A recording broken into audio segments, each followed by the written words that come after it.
5 XP. Yeah. Hey, they're doing it. They're doing it. Hey, just one more, and that's gonna be the Arlet. Because if not, maybe I'm actually okay if they want to ban on the Jushin.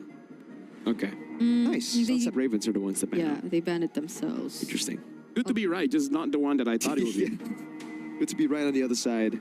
So it's the thing, I think the Akai is still there. I like to ban the Akai. Yeah. Oh yes, Arlet are both open. Yeah, because I've watched one Kung Fu Panda, and that's enough to convince me that the Dragon Warrior is the real deal. He can pinch your finger, and all of a sudden the city is gone. Are they gonna let it through though? I think they will. The Dragon Warrior. You're thinking about it. I love Toy Story, man. Dude, like, seriously, man, SpongeBob is amazing. Yeah. We actually have him in game. Yeah. With the Darth Vader skin. Ah, wow. It's been a while. Valentina. Interesting. Are they going to try to go for a Sora early? Yeah. Or an Akai. Akai, yeah. It's about Aksha first pick, Sunset Ravens. Bro, this is an Akai and a Sora straight up. No, okay. Or a Claude. Follow me for this one. I'll follow you. Are you familiar with tier list? I'm familiar with tier list, yo. S, A, B, C, D, yes, correct? Yes. Akai starts with? A. B. Boxia starts with? B. There's a clear sign. Fredrin starts. Okay, no. Fredrin is not F. Fredrin is definitely not F, bro. Not F. Akai is S though, for real. Yeah. No? Yes. Yes. Akai is S here. So, I mean, like, hey, you can't spell the Dragon Warrior without S. Yeah. Anyways, yes? Claw gets picked up together with the Atlas. Whoa! I feel like Atlas a bit too soon. Huh? I mean, like, they can pick up the Akai later. I was hoping for maybe an Eve. Muy Minette. The ego's got it to him, bro. Comfort. His comfort pick is here. Aizan knows it. If you want to win, you need to utilize Muy Minette's best pick. He's got a Bruno. I wish there was a Mathilda still though, but they took it out themselves. Yeah. So what are they gonna pair with this? I don't know. Usually you'd go for the Eve. You want to set up the box, but there's already a Claude on the other side.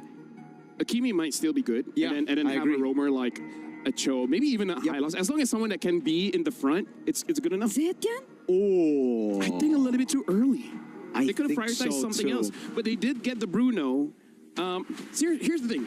It's scaling-ish, right? It's scaling-ish. The Bruno is strong early, but the Zetian gets a little bit more better at level 12. Getting to that point is not that easy. And now Eve gets picked up by Falcons. So now, in terms of what both teams don't have, it is that EXP. Yeah, it's a great pickup, by the way, the Eve here to deal with the Bruno as well. It's great range against the Zetian. It's just like a different kind of Valier, I feel. I prefer Eve as the Valier. You have no idea how many times I've been pushed. Yeah, you outrange. Right? Like, I can't believe at my age I'm still getting rejected. At the fine age of? By 22. 22, hey! As if he didn't reveal his age earlier. Yeah, Yuzong gets banned out. Hey, you know what? That's another XP later, by the way. Stem cells, you know? You just reverse your age. All right, bro. Sounds like Cope, Sunset Ravens. What do they ban out? Shout-outs to the, what's he called again? Something. The guy that reverses aging. I know, but it's Unk something. I forgot. But either ways, right now, Fredrin gets banned out. Yuzong gets banned out. Lapu is still around. Wait, are they letting the Akai? No, they get banned after this. They're gonna ban it, of course. You know what's crazy? I think it's not a bad game for Bauman. Oh. I'm okay with that. If the Akai gets banned, obviously. I'm okay with that. No CC, right? Like, I mean, you do have CC, but you already have that shred, physical defense shred against the Baksha. And you control neutral objectives, right? A big bang with the lethal counter. Yep, boom, bang, bada bing. Boyet likes Akai should be banned here. neutral objective picks. They're really thinking about They're it. not. So they're banned the Wow. It could have been a crazy combo too, not gonna lie. Especially with the new skins coming out, man. You know what happens when you get those new skins, you know? It looks pretty. Pretty good. Yeah. Very. A lot of volume, for sure. And yeah, I hope you guys got your diamonds for that. We do. I don't think I have enough, though. I mean, like, we have a fighting chance. We have a fighting chance. We have a chance. You have a chance to get it, bro. To get one. Yeah. So this should just be... Okay, they go Lapu straight up right here. Okay. Lapu. What does Sunset Ravens even go for right now? So many XPs have been banned out. The Lapu Eve Atlas. I actually feel like they might need one front line and one catch hero. So I'm thinking of, would they go for the Sora? Well, as long as they go for more shifting cop plays, that's fine.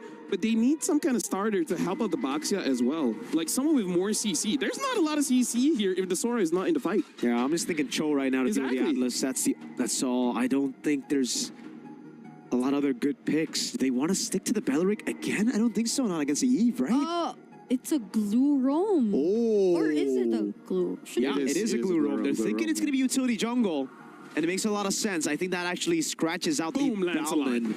Oh, not bad at all, right? Boyet. Lancelot is not a bad pick. And Boyet knows his way around that Lance, but he'll just go for the, the easy answer, Dragon Warrior. The grab, you still get to grab the heavy spin. He can't pull you over. Yeah. He can't pull you over. So at that point, it really is not that big of an issue. So and the now, Atlas is pretty good against the glue. Either way, right now, we are jumping into the game. Two birds going head-to-head here. So I'm going to be letting Mirko as well as Brigida be in charge of this one. So good luck, guys. Thank you so much. And this is going to be the fourth best of one that we're witnessing today. It's going to be a glue roam coming into play alongside a Baxia that was prioritized and then a Kai that came in for last in the draft. Who would have thought that that could still happen in the current meta? But how are you feeling about this? Do you lean towards the Akai draft a bit more, or are you looking at the glue? I am so Sunset Ravens right now. I met them at the airport. I don't know if I told you the story. You did. And I spoke to Raizan. So, yeah, no, Falcons have better draft. Coach Raizan, by the way, shout outs. We've been commending his drafts ever since their first showing here today. But it's just that we really want to see a bit more of the execution right here, that we are officially heading into their second series of the day. Team Falcons meta though. No way. Oh, boy, it's Dragon Warrior. here. The Dragon Warrior's a thief, yo! He just took it from Trap. Yeah. That's not very honorable of the Dragon Warrior, not gonna lie. Trap though, wants to go in, shield unity. Oh, okay. Flicker early. Yeah, it's I think the first time we saw the Akai come back again, they do go for the green camps, but it's in their jungler, so this is really a bold move that we're seeing from Falcons Meta. Not that anyone could just really block his way though. Oh, but Cuffin! Flicker's out of the way. It is A-okay, but Falcons have lost both their flickers early on. This is some good mid-pry to play around, but look at Boyet. What? Oh my god. Dragon Warrior! I swear this is not honorable. Troll gets a pick on...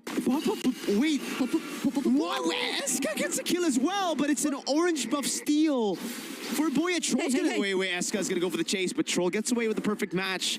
This is a very awkward start to the game, but I think Patrick figures out that the Dragon Warrior has stolen everything. He only sensed it now because he was forced to walk that way because he died. If they didn't go down, who would have checked that? Imagine Patrick reporting to Trap. Yo, bro, nothing's in your bottom lane, bro. And Trap, at least is still level 4. Let's just give him that. At least he's still level 4 alongside or same as Boyet, but... Okay, they're gonna go all in on Troll. He doesn't have the flicker. Boom, Fury of the Phoenix as well to lock him down. Wait, guys, you gotta hope for the hits. Trap gets him with the last wheel. Hey. Okay, so it's not that clean of a start for Team Falcons despite that very brave approach. All right, Bob1, no ultimate. Sanji pops in Raven's Spider. They're gonna go for it. Oh, for Big Sun with Radiant Slashes as well. On top of Bob1, Mexi is able to walk away. Boyet gets the pin down on Mexi. Enough damage to take him down with the Void Blast, and Trap cannot. What? Troll just gets a Sokolil. Boyet with the Retry. Let's see if he can do it. He goes down, Body Slam, and the Retry. Trap is trapped against 4. It's a Fatal Links to pick up the heavy Baxia, and it's even a kill to Troll. That's an Akai jungle for you. I still do not understand how that kill came in for Pum, but... Say it right, man. There you go. Okay, LaFell is coaching us on the sidelines. But yeah, this is... Thanks, coach. Team Falcons eventually getting back in this game.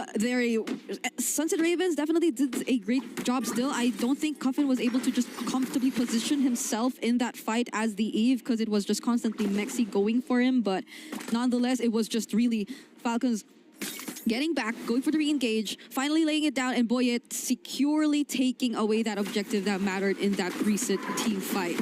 Well, let's see how Sunset Ravens eventually get back from this if ever they do find an opening, because it's still a 1K gold lead that's existing.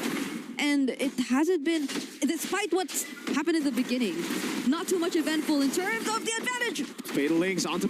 He tried to go for the mount there. It was very close, but unfortunately, yeah, he's still going to have to take that L. This is what we've been talking about in the pre-match.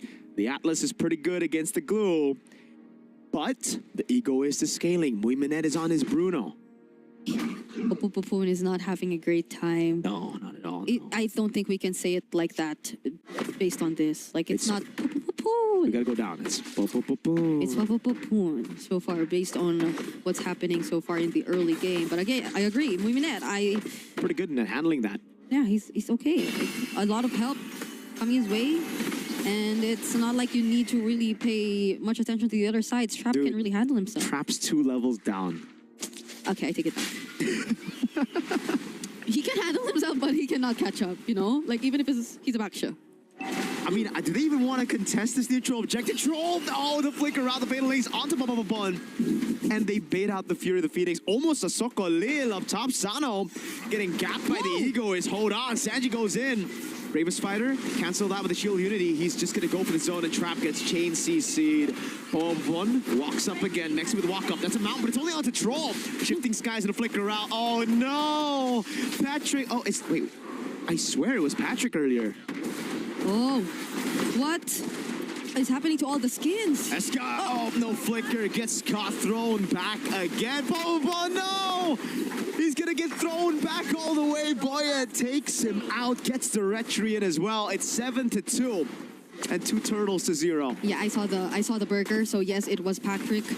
It just got the Krabby Patty. It just turned back into blue for some reason. The crab. Okay, I apologize. It's not a burger. It's the Krabby Patty, the secret recipe. Okay, Sano, at least now, though, we'll get a bit. Oh. Hey, that's pretty good, you know. Sano's going to get caught with the Shield Unity, Blazing Duet. And now it's a flicker out. Troll comes around, but the rest of the team, Muiminette, it's got the balls to zone Troll. Okay, Sano will be able to recall. Troll now all alone. Trying to go for the combo with the heavy spin, I believe. Trap is trapped. And there's no heavy spin. It's okay. It's Troll. Man, you gotta stop taking these kills, bro. It's 4 times now. Troll is 4-1-2. Okay,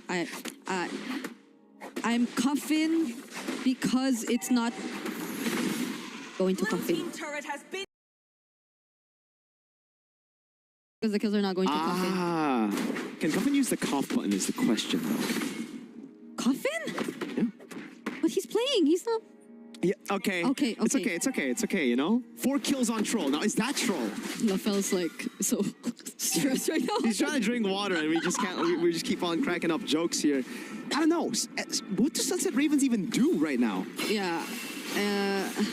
Because I'm trying to think of like what are the best hero synergies to work around with if you want a major turnaround play. But I don't think even a team fight would be like the major option if you're Sunset Ravens at this point, because Falcons are just clearly outscaling you. So it's play from Muiminette. It seems like that's the... Yeah. Muiminette has to be the only way for now. Uh-oh. Mexi. I don't think he's ever experienced this. He spent 3 years in Mexico, but a panda and a Filipino hero comes at you. Oh. Fatal Links onto Fun. Flicker out, but he goes slam and a pass over to Cuffin. He He's gonna get some free Void Blasts, and that's all good. Muiminette is scaling, man. Yeah. They're doing exactly what we mentioned, playing around Muiminette, but it's just that they're losing a lot of the process. Oh, Trap's getting trapped again. Boyet. Oh, hey, yo, a pin down onto Pon. Sanji with a walk up now, the bravest fighter. Ooh. Into the back, goes onto Muiminette, a purify out, and he's able, Cuffin with a flicker. But it's okay. Muiminette is saved, he's off cam. He is going to be safe. Like, I don't know though. I don't know he's going to be safe. If we didn't. Okay, yes. He's safe because of the, yeah. It's more delayed than safe. But Cuffin doesn't have the flicker anyway. So like, That's true. That's true. What? No, I mean, they were trying to chase for him, and now they've burned majority of their resources, so I don't know if they're still able to cross that wall, because none of their heroes can cross walls. because that's a thick wall. I think the Akai was even adjusted. The Atlas. The Atlas. Was even adjusted to not be able to. We're just like putting out so many theories right now. Fun facts, because like it's so hard to think of how Sunset Ravens could actually get out of this situation. Fun facts, I believe the Falcons are above in the food chain compared to Ravens. Ravens are good for sending messages though. Falcons are one of the fastest. We heard that fun fact from LaFell, especially when they dive. Is that an eagle or is that a falcon? Falcon. Okay. So Falcons are at the top? Or the top, like, okay. Let me just do some research. Yeah, we gotta double check on that. Maybe. We gotta buy some time for the pause. Because as of now... Okay, I got an NFL game instead of... Apparently those are two teams. My bad. Okay. Because so far, I think, yeah, this game hasn't also been like the cleanest we've seen. It's been pretty clean for the Falcons. Yeah. Just... LaFell doesn't seem to agree. He's giving me a face right now.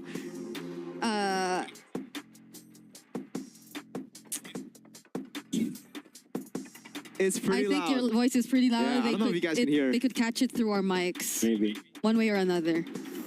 But Sunset Ravens, it's unfortunate because like how many best of ones do you play in total per group? It's like It depends on the group right now. Because if you're in Group A, you have to play 4 best of ones. No, they're in B, so it's like 3, and you are on the verge of losing 2 out of 3. Yeah. So it's a not so good spot to be in because if we recall that previous format that we did, it's only. No, you're guaranteed to get to the gauntlet because you're in Group B. Technically, they're Either in group. way. Yeah, because if you're in group, that's why I said it's a group of life, bro. It's a group of life. Because some, yeah. So that's why, okay. Yeah, they're literally all gonna make it.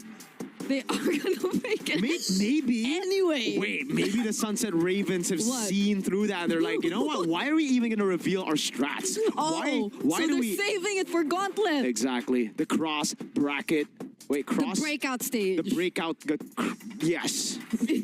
It has so many names. It has so many names. There's a gauntlet, cross gauntlet, breakout stage. Why did you say breakout while... No. Why looking at LaFell? No, Because he has a... No, I didn't say that. Hey.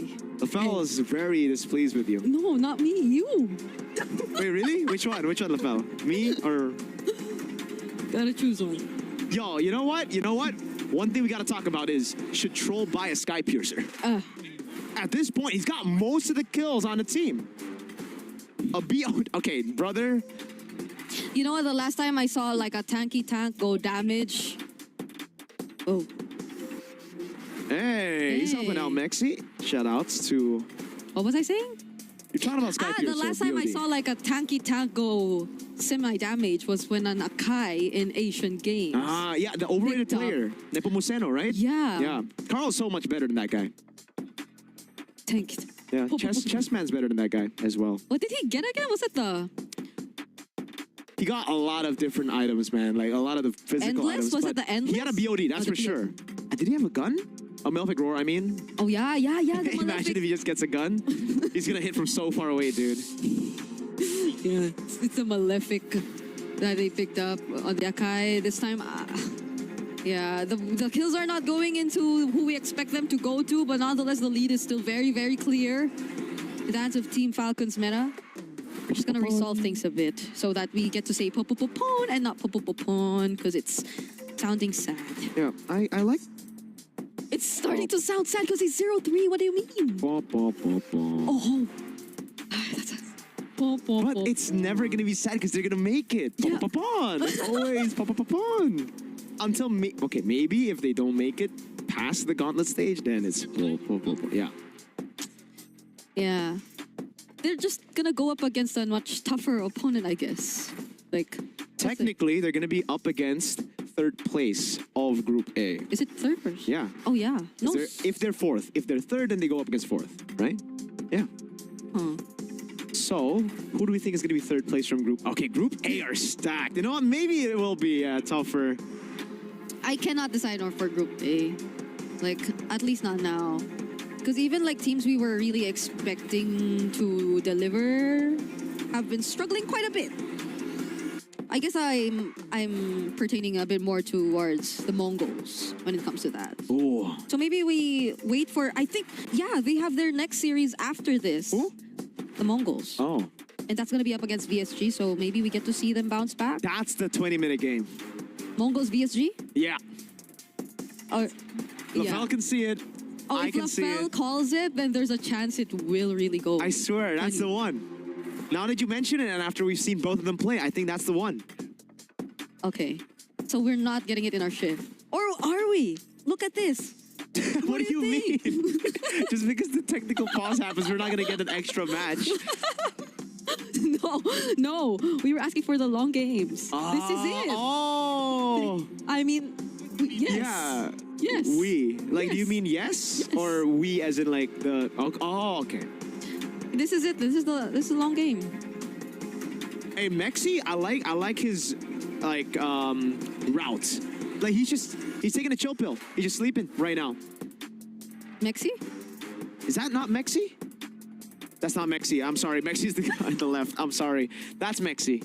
That's my boy Mexi right there. See, this is what happens When there's a pause. when the Atlas gets all the... Okay, when the Atlas gets all the kills, we saw Squishy Atlas, now we see Assassin Killer Atlas. Atlas, Troll.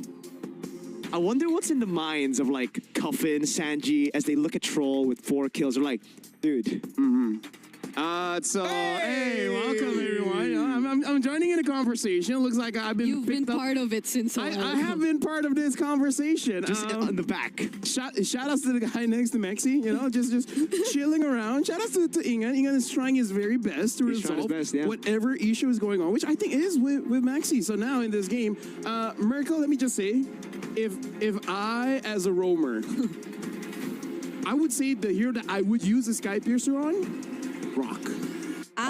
Even without it, bro. Makes sense. Bro, my Grok is something that Husky will complain because he ain't getting no kills. And the thing is, skill issue, do you want to know why? What? Why? He's a Zushin with Sky Piercer and I get the kills. Is it my fault or is it his? I think it might be, it depends on the context, man. But knowing you, I think it's Husky's fault. No, yes. Yeah. I'm just too good with calculation of my damage. I know that I do more damage than the Sky No, Piercer. you shouldn't be calculated to get a kill, though. That's not you, then. You're a roamer. Yeah. See, it's this kind of mindset that makes y'all losers. Yeah, JP. Just because you're a roamer doesn't mean you No, ain't got I'm no also kills. a roamer. That's why I want to do high loss 1v1. Then, you know Oh what? my god, You know guys! what? If you do a high-lows 1v1, don't invite me. Why not? You can... I don't want to watch two Let's horses spectate. beat each other up. I have seen a high loss What? build Malefic gun. Gun. Oh Wait. damn. Yeah, gun. Who's that? Not the Malefic Roar. No, it's just in the ranking. Oh. I think he's trying to outreach me. Are you sure that's not you? Oh, it's your... Hey, Rick, you don't insult me that way. No. I mean, you were too strong, so you could afford to experiment. No, he never experiments. He He's doesn't? not the type of guy to put chocolate on his noodles. I am very disciplined. Yeah. All right? And chocolate on noodles, that sounds amazing. See?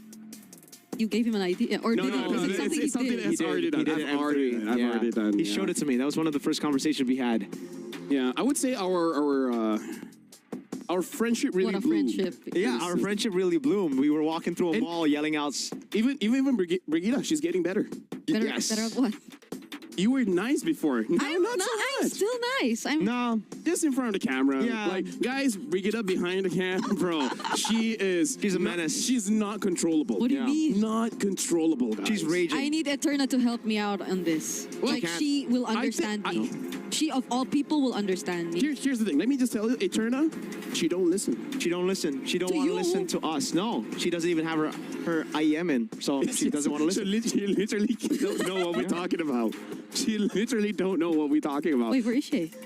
Probably in the rooms Yeah. with Naisu and Gideon having lunch. Gideon. Gideon. Having lunch.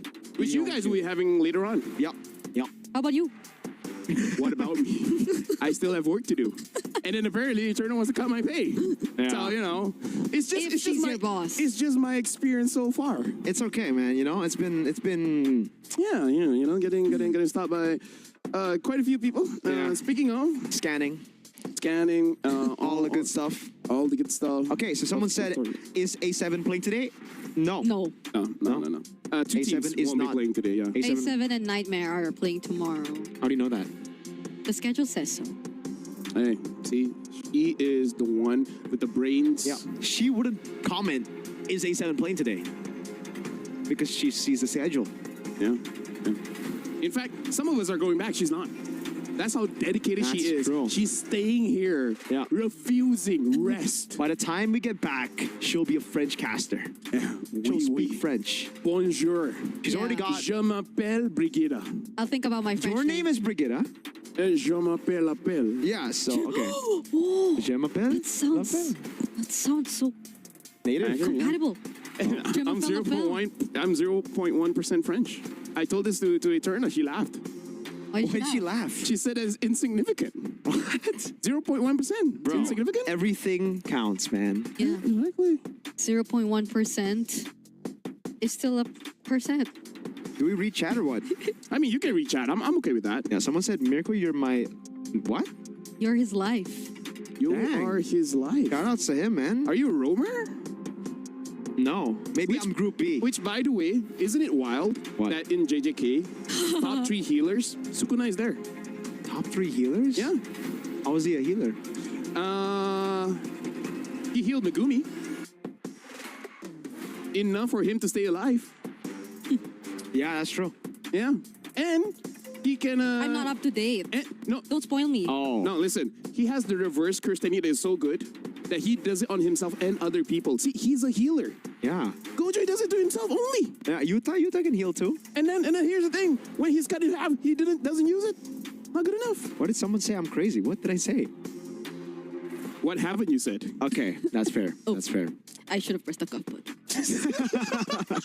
No, sometimes you just don't know when it's coming. That's what she said, yeah. Oh. Falcons. Speaking of Falcons, Boyette, Akai, Dragon Warrior.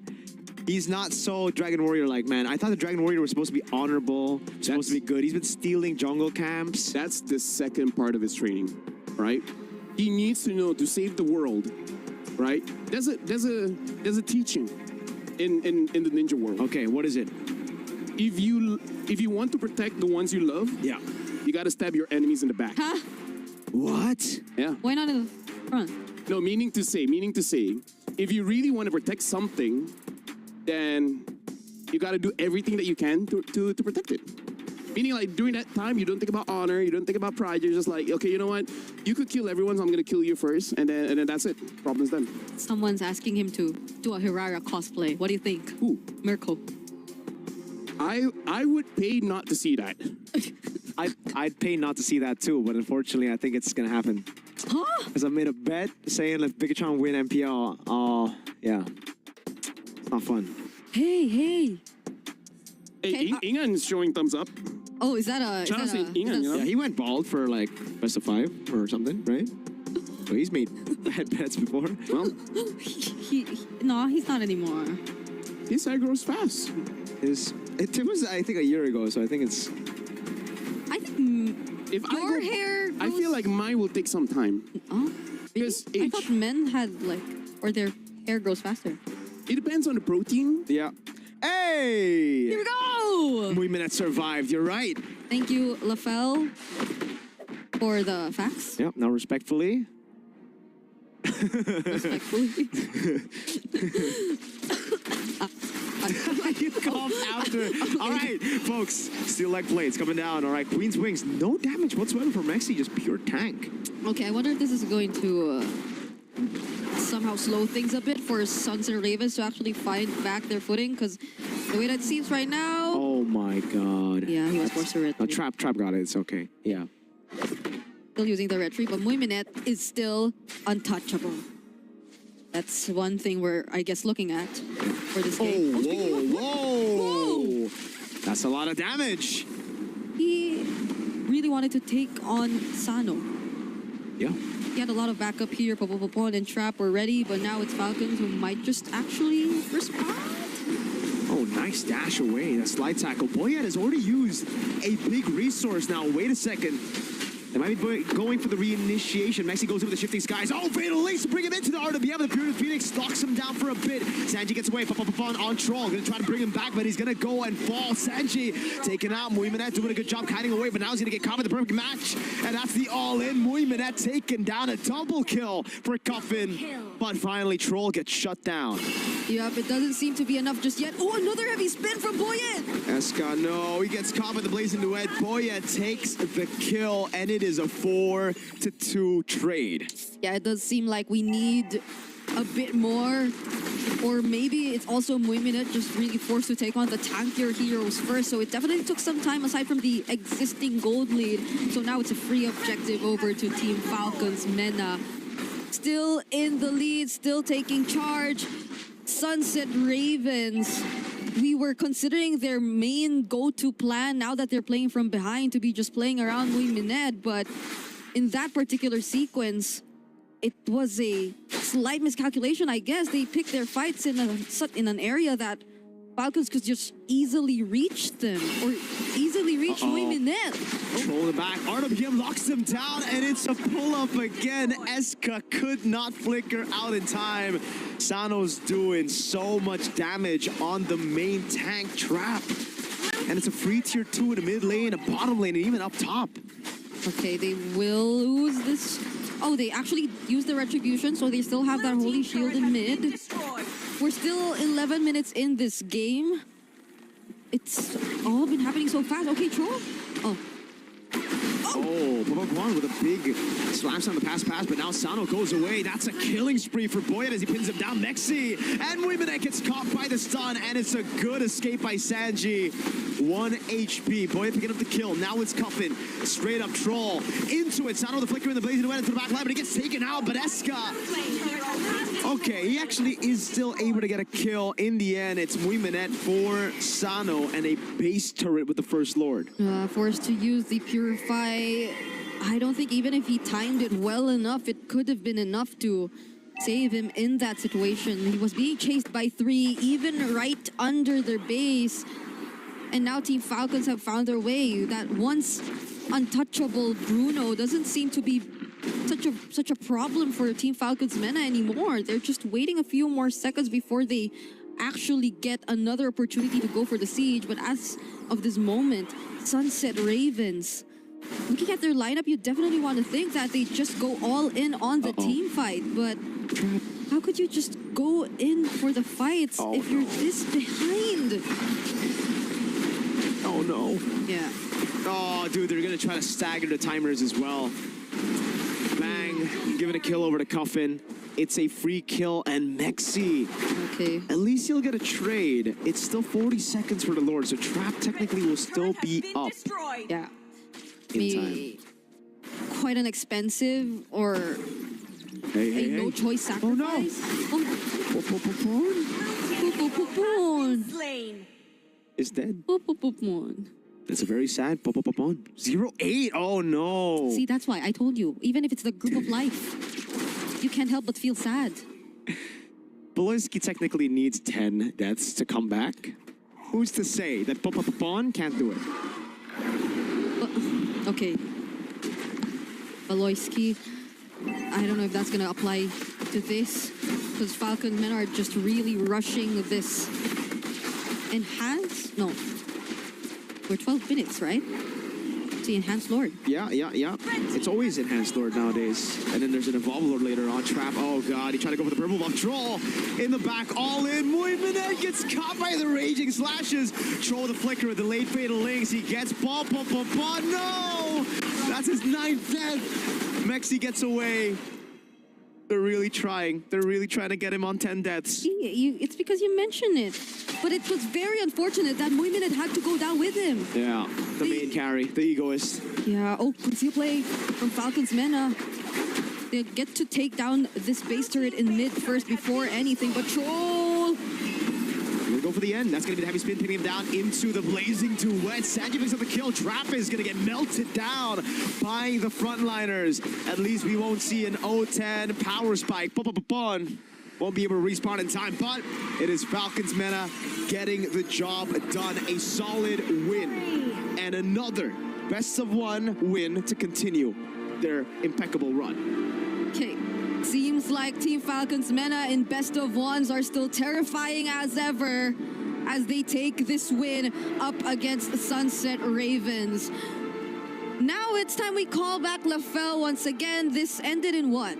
How many minutes was it? 14 something. 14 something. So we still need to break the record. Hey, maybe Sunset Ravens just haven't hit that power spike because here, Sunset comes at 10 p.m. Yeah. So He needed 10. they needed a different schedule, you know?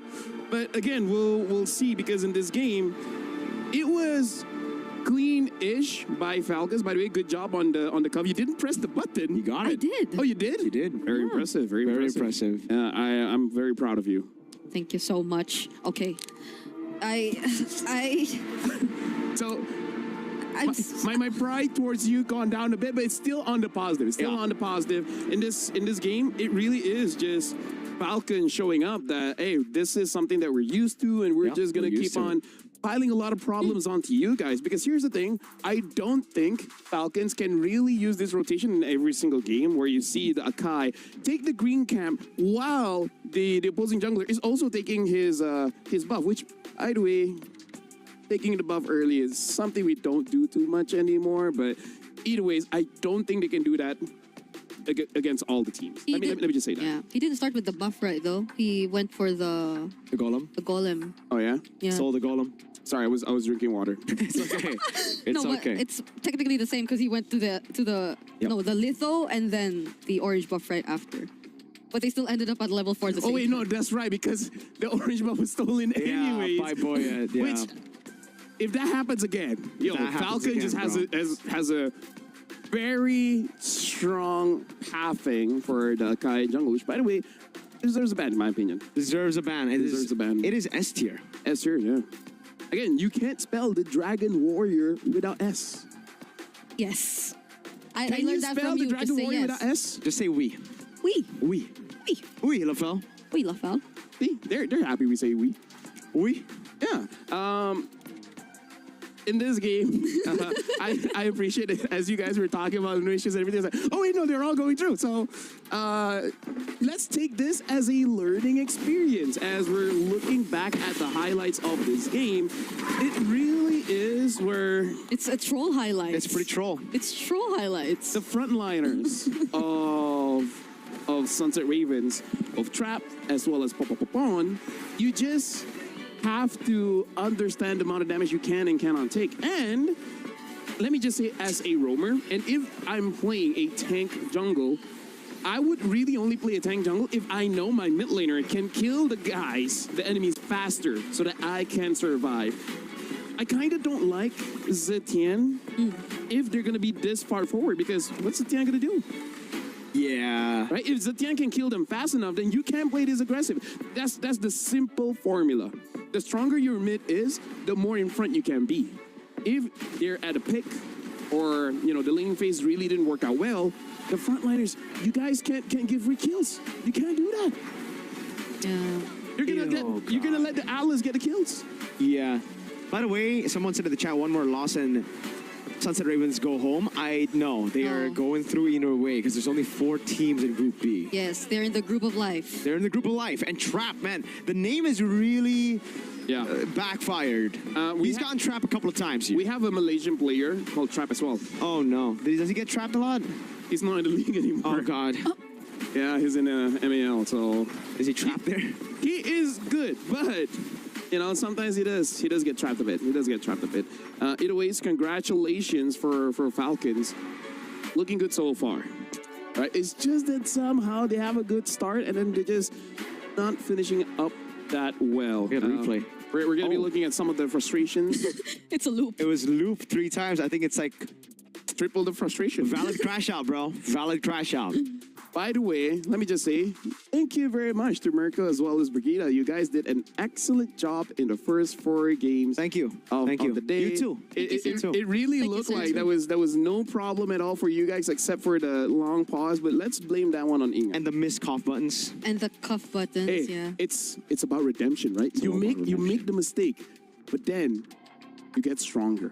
You get wiser. Your reaction speed gets Who is this faster. guy? You'll be like, "Poof." In Naisu's words, tomorrow I will be having athletic fingers for the cuff button. Oh, was it flickers? Flickers? What? Athletic flickers, yeah, not fingers. I've never heard Naisu say that. He says that a lot. Athletic flickers? In MPL? I swear, I don't know. No, here's the thing. Let's ask him. We just have very different conversations. With Naisu, yeah. With us, it's all about protein. It's all about protein. It's all about protein, bro. It's all about, how much do you lift, bro? Right, it's like, this is 30 grams, this is 50 grams, which, by the way, that is the fourth match of the day. Thank you very much to our casters. We'll be calling in Naisu as well as Gideon Q for the next 4 games. We're going to go for a break, but when we come back, more MLBB wildcard action. Catch you guys later.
Bonjour, minasan. Welcome to the EWC 26. We are here, Mobile Legends Bang Bang, for the wild cards. We already have 4 best of ones got done. We have 4 more best of ones. My name is Afel, and this time we switch it up. We called in Gideon Q as well as Naisu to help us out with the other 4 games. First of all, Gideon, how have you been feeling, man? Honestly, I've been feeling really good. I think that so far, based on what we've seen, I think a lot of teams are still trying to figure out what is the zone, what is the international meta. Yeah, I think watching, on the way here, to this point, I don't know. I'm yet to be impressed by some of the wildcard teams, especially. I think you know what we're talking about, but I can't wait to see these next 4 games here. Yeah, so far it has been stomped. It really is just because the first 6 minutes you get some kind of advantage, especially in lane, and it just gets out of control, right? And this time we're going to be looking at Mongols going up against VSG. Both teams didn't really have a good start.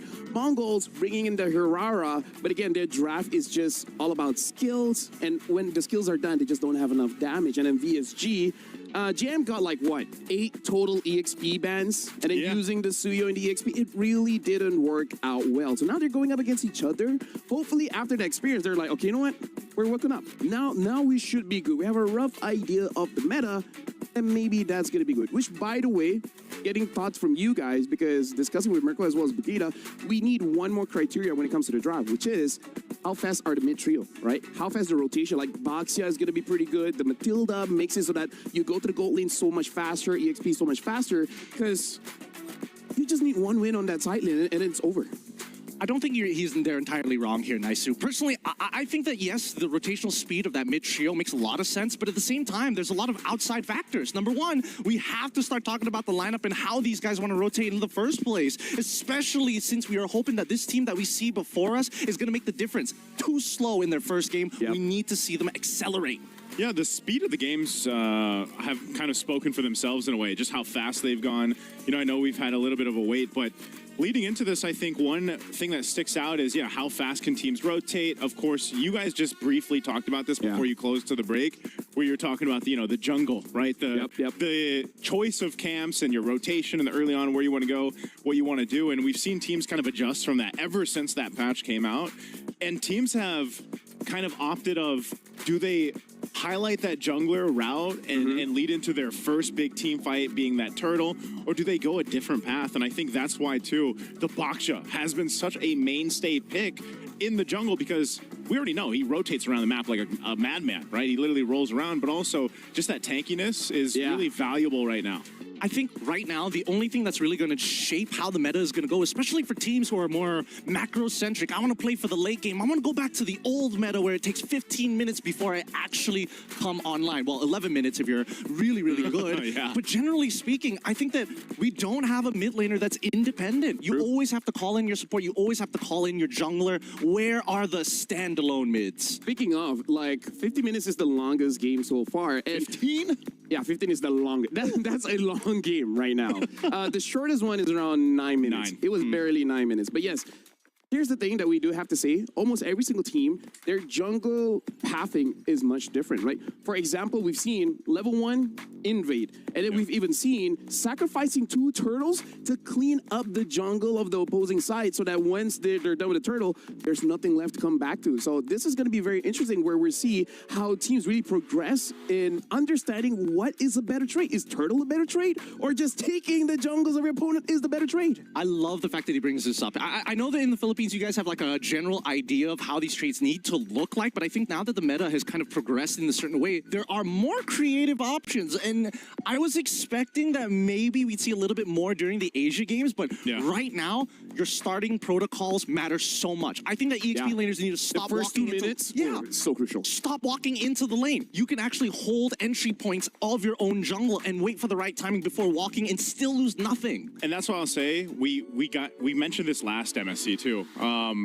The meta from Wildcard to what we see even later on in MWI and then MSC main stage, it develops over time, so what we're seeing now is teams kind of figure this out, while meanwhile all those teams waiting the main stage, they're watching this too because they want to see what is this going to shape out to be. I mean, this is why so many people love MLBB, right? It doesn't get still. It just evolves. It evolves over time.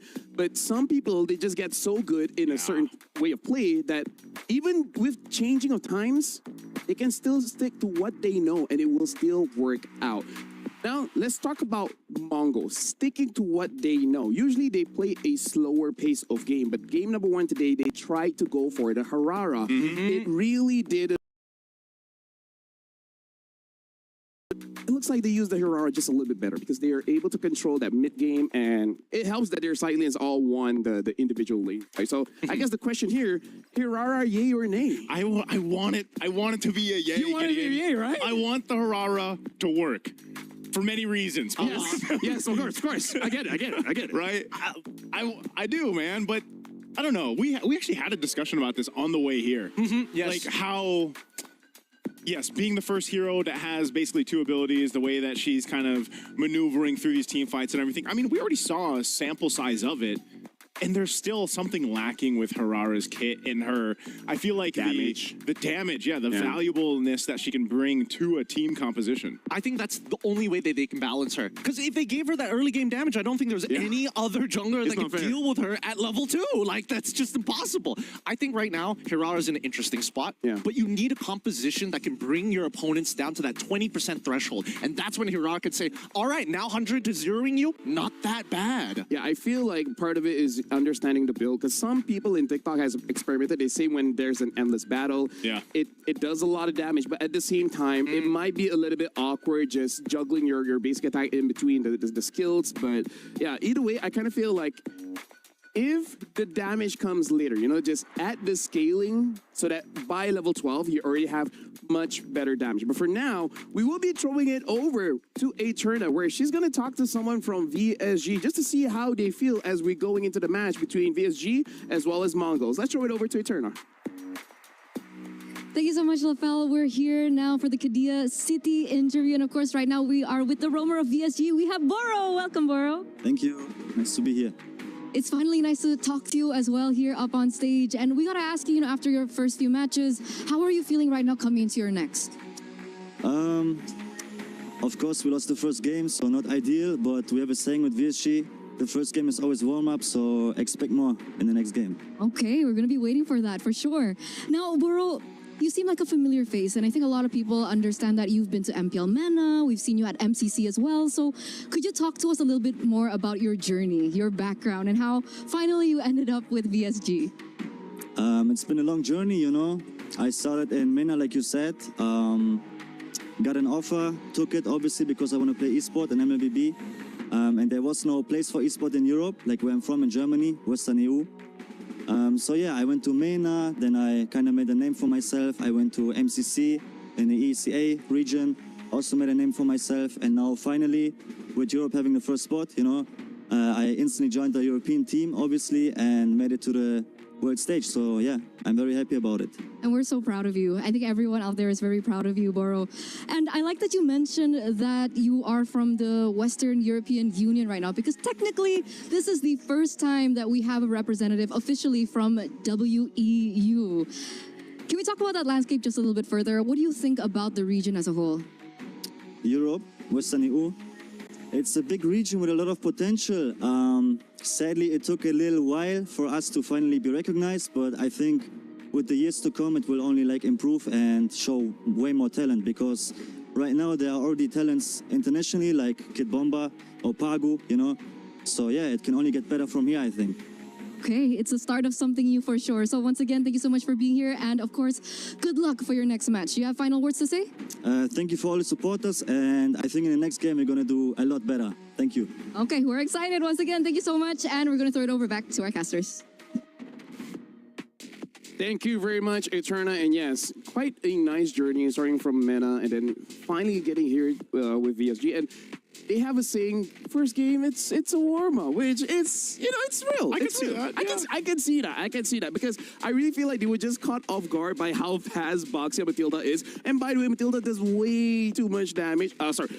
does appropriate amount of damage. I don't want it to be... She does more now, kind of, technically, right? Yeah, Like, I mean, like, I love using Matilda, so I think she's perfectly balanced. No, she's so under the radar. Yeah, you know, dude. Like, undertone. so weak. Oh, man. They need to shorten the cooldown of the guiding winds. Of course, that's it. And also increase the scaling of her ult as well. I might as well, right? Just give her Add it more on. damage. Of course, of course. Make her first kill when she hits, she heals her team. Like that Globally. will make it that will make it more fair. Speaking of, yeah, he said that first game is gonna be a warm-up going up against the Mongols, which I feel like both are kind of in the same mindset. Yeah. Like we didn't start the way we wanted, so how is that gonna affect them? Can I say something though? Like with the best of one format in the wild cards, like we did last year, you know, it was just one of those things where we kind of expect these teams to have this kind of warm-up period. You just don't want that to carry over in your second match, you know, because it's like get your one game in, get warmed up, but because of the nature of wild cards and how kind of brutal it is,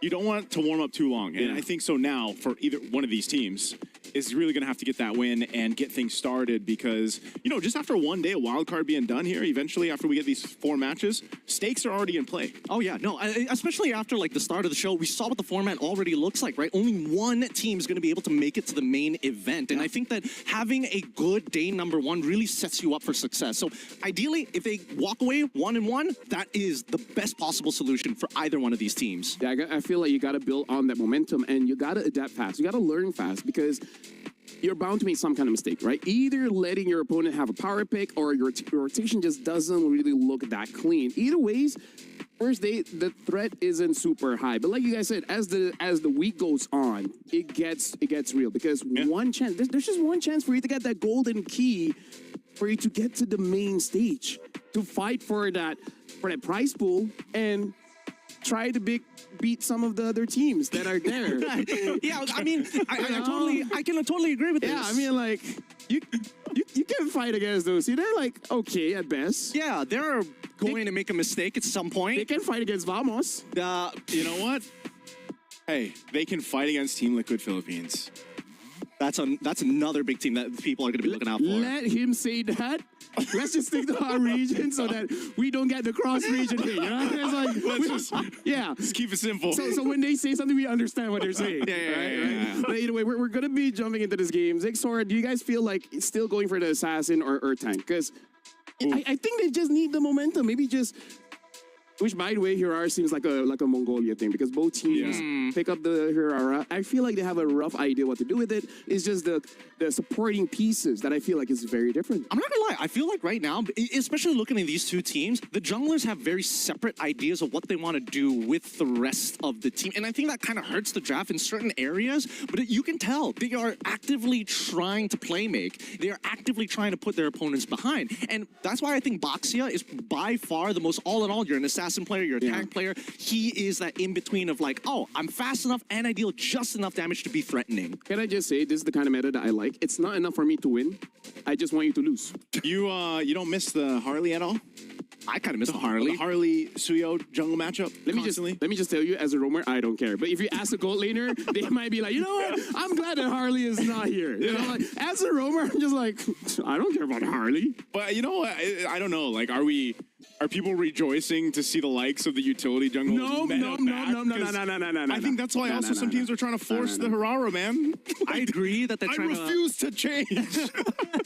They're standing on that hill and they're willing to die for it, right? And I'm down for it. I'm always down, but there needs to be a little bit more support and polish. Yeah. Right now, I'm looking at the EXP because this is one of the few times that we actually have a pretty open meta of what the EXP needs to do and also a very clear direction. Hey, you're going for backline, you know exactly where you're going. If you want to deal with frontline, you have your options as well. I feel like I've had this. Well, you guys talked about this. How we talk about everything. There's some XP laners out there that are really, really prominent. It has multiple names out there. They're like above average. You know? And I think a good depiction of that is when, like you mentioned, with JM, everything was banned towards him because right now the XP lane sits in this place in the meta where it is even more impactful than it has been before. We've talked about this in our own regions and even in other international tournaments where the value of an XP laner is so apparent for a lot of teams. Well, even more so now, I feel like, and maybe that is something where we see develop over the course of MSC entirely, where it's like, we might see teams really hone in on the XP lane bans. Yeah. Especially if you're on red side. I feel like on red side, you really got to be careful on letting some EXP goes because I really feel like Freya can change the game. Akito can change the game. I'm of the opinion that Freya is a bigger threat, but hey, that's objective. No, so now we might be jumping into the draft anytime soon here. Any initial thoughts from you guys that we have to look out for VSG as well as Mongols? Or do you guys feel like we're just not going to see the same draft that they showed earlier? I think it really depends, right? Because day one is always special for these types of events, especially when it comes down to the wild cards, right? Yeah. Everybody's coming in, done their homework on every other team that they've done in the group. Which, by the way, they're scrim partners. Well, they're in the region that they scrim against each other. So there's a chance that they've met each other plenty of times. Thank you for bringing that up. And that's exactly why I think that this particular game, I don't think, since it's the best of one and both sides are 0-1, I think they're going to go into comforts. I think they're saying, you know what, scrap the plan. We need to feel good about ourselves first before we enact our war plans. That might be the case, man. You know, I got a chance to go ahead and cast the qualifier series for the Mongols up to this. That was MCT East Asia. And, you know, the way that they played through that, and it's interesting because we have the 3 teams that are in the wild card from that, which is Sunset Ravens and the Huns, who we'll see later too. And the way that they kind of played it then seems to be already kind of different from what we've seen in a glimpse of today. And I'm wondering if that adjustment period for them from the time of qualifying now to the wild card has either honed in on some skills they weren't able to show in that qualifier, because I felt like it was a little chaotic, man. Honestly, when I was casting it, I was like, bro, what is going on in some of these games? Yeah. And it just felt so quick, messy, but like they pulled through. And I'm wondering again, now that you're in this position in the wild card, that's not going to cut it, man. Even if you survive the wild card, you can't hope to get to the main stage and play that way. So that's why it's crucial that for both these teams who have a very different type of experience in their own regions and their own competition level, can they pull it together here? I feel like, just to summarize, it feels like quite a lot of teams, they're still desperate for that. They don't have that calmness to go through the storm, which is why we see forcing plays, sometimes make a mistake, but eventually it just works out. I do feel like the meta is kind of encouraging it. Like, oh yeah, you're behind by 1 point. You gotta fight to get that 1 point back. I agree. And that kind of sucks, but at the same time, we also have to look at the supporting staff, right? The coaches. Because in this particular case, we're coming in, the Mongols, I want to see what they want to do with this current meta game, because after watching MCT, there are certain elements that are still there, but it feels like they've kind of pivoted away to try and broaden their scopes. On the opposite side, I think making sure that you already have like an experienced coach on your side naturally is going to lead you to be more macro-centric. And I want to see the mechanics. I need to see the winning 1v1s. Can I just say, gentlemen, honestly, throughout today, in terms of highlights, it's mostly jungle and a bit of roam. Because when it comes to the side laners, it's just the laning phase. After that, not much interaction. The mids also hasn't really been able to contribute much. So it's... There was a Savage Day. That's about, you know, on the Jushin. That's about it for mids. It's given, you know? Yeah. It wasn't super. Let's just say that, right? Yeah, but it really is just because, like, if the jungle has a good enough time and the roamer has a good enough time to be that front line, and then everyone just kind of tap a few buttons and then things will work out. That's the thing. I feel like right now the meta, in terms of like what the big problem with the meta is there's a lot of heroes with overly inflated base damages in the early game, which is like kind of unfair for certain heroes. Like obviously some are supposed to be good in the early game, some are supposed to be bad, but then you have these tanks who are like, oh, even if you are good at the early game, it kind of doesn't matter when I'm around. Yeah. Dude, Akai's second skill is way too much. I mean, hey, Dragon Warrior, right? You can't spell Dragon Warrior without S. Dragon. There's. Don't worry, they were doing it earlier. Don't fall for this. There's no S. Don't fall for this, Nice. I've warned you. I'm putting it out there. There's a bear trap. It's gonna happen. It's like you know, like what they always say, right? What do they say? You can't spell team without I. Yeah. There's no I in team as well. No. There is an I in team. Teach a man to spell, and you'll never be dyslexic for his life. I've been through this. TIM. Tim. I hate this. I hate this so much. All right, so Mongols, our first pick, VSG, our second pick. Dangerous Grass will be the map that they'll be playing. Phoveus as well as Boxia banned by Mongols. And now for VSG, banning out the Paquito. And interesting enough, we haven't seen this much, but the Atlas early ban. Which does kind of, at least for VSG, they're going to be like, okay, the last time we've seen this Atlas kind of ruin team fights, even when we have a lead. So we want to get rid of the tempo breakers out of here. I'm loving the Mongols getting rid of both the Boxia alongside with the Matilda. Setting up for the first pick is Zushin. Freya's open. Ooh. And Freya instantly gets picked. By the way, shout out to Kronos. He is saying Boro is the German Panzer, which is apparently like a shield or armor and something like that. So I'm looking forward to see him performing well, because so far there's no S tier roam in wildcards just yet. Just yet. Just yet. Just yet. And I think, you know, starting off by taking out what I feel like is an S-tier roam, that Atlas that has snuck up in the ranks over the course of, you know, weeks and months in our own regions. He's been part of the highlight reel that LaFell just mentioned, where these roams are getting these highlights because someone like the Atlas is so threatening with the Fatal Links. You take it out of the picture. Matilda, like we talked about, who needs more buffs, will be banned out here. But the answer right now for VSG, they'll go ahead and lock in the Claude and the Eve. These two heroes we've seen picked up in combination so much throughout. So much good damage profile already in the first two picks, in the magic and the physical damage. And we'll see how they decide to complement it going against the Freya and whatever else the Mongols decide to pick up in the first phase here. So far, based on what we're seeing, at least with the Claude and as well as Eve, it really goes to show that jungle is such a high priority, right? They don't want to get the counter pick because carry is still available. There's so many things to worry about, and they want to make sure they cover their bases. East and Shin gets picked up by the Mongols. Haven't chosen the second character yet, but looks like Zixora, he just wants to go like one of his comforts back in M7 Wildcard is going for the East and Shin. He also played it in MCT East Asia. One of his more successful heroes, I'd say. Comfort, and they'll build around it. Gord, as the Gord guy, I'm still happy. You know, where we make it to the MSC He could use a few more buffs. He could. Maybe make his board useful. Maybe actually be able to get some mobility with it. Give him a dash that goes through, just fly slowly like the new Kaja. No, they need to change the Mystic Gush to be like Hunt of Bone, so you get attached to the guy and just beam the one dude the entire way. Your board is hovering. Yeah, your board is hovering, and you can do 360s, and there we have it. You know what? Yeah, if you hit your first kill, you're just locked in. Yep. That would be the dream. That would be the dream. But let's come back into this draft, because right now, the scaling coming in from the Mongols is ridiculous. Like, this is nuts to have if they get a lead. But then we look on the opposite side, and I think that VSG, they have such a good foundation. Tank junglers are going to be a little tougher to bring out. True damage and as well as Trinity builds are in play. So I think they now need to start looking at winning lane matchups. Already gets banned out. Pretty good for East Shin as well as the Gord here.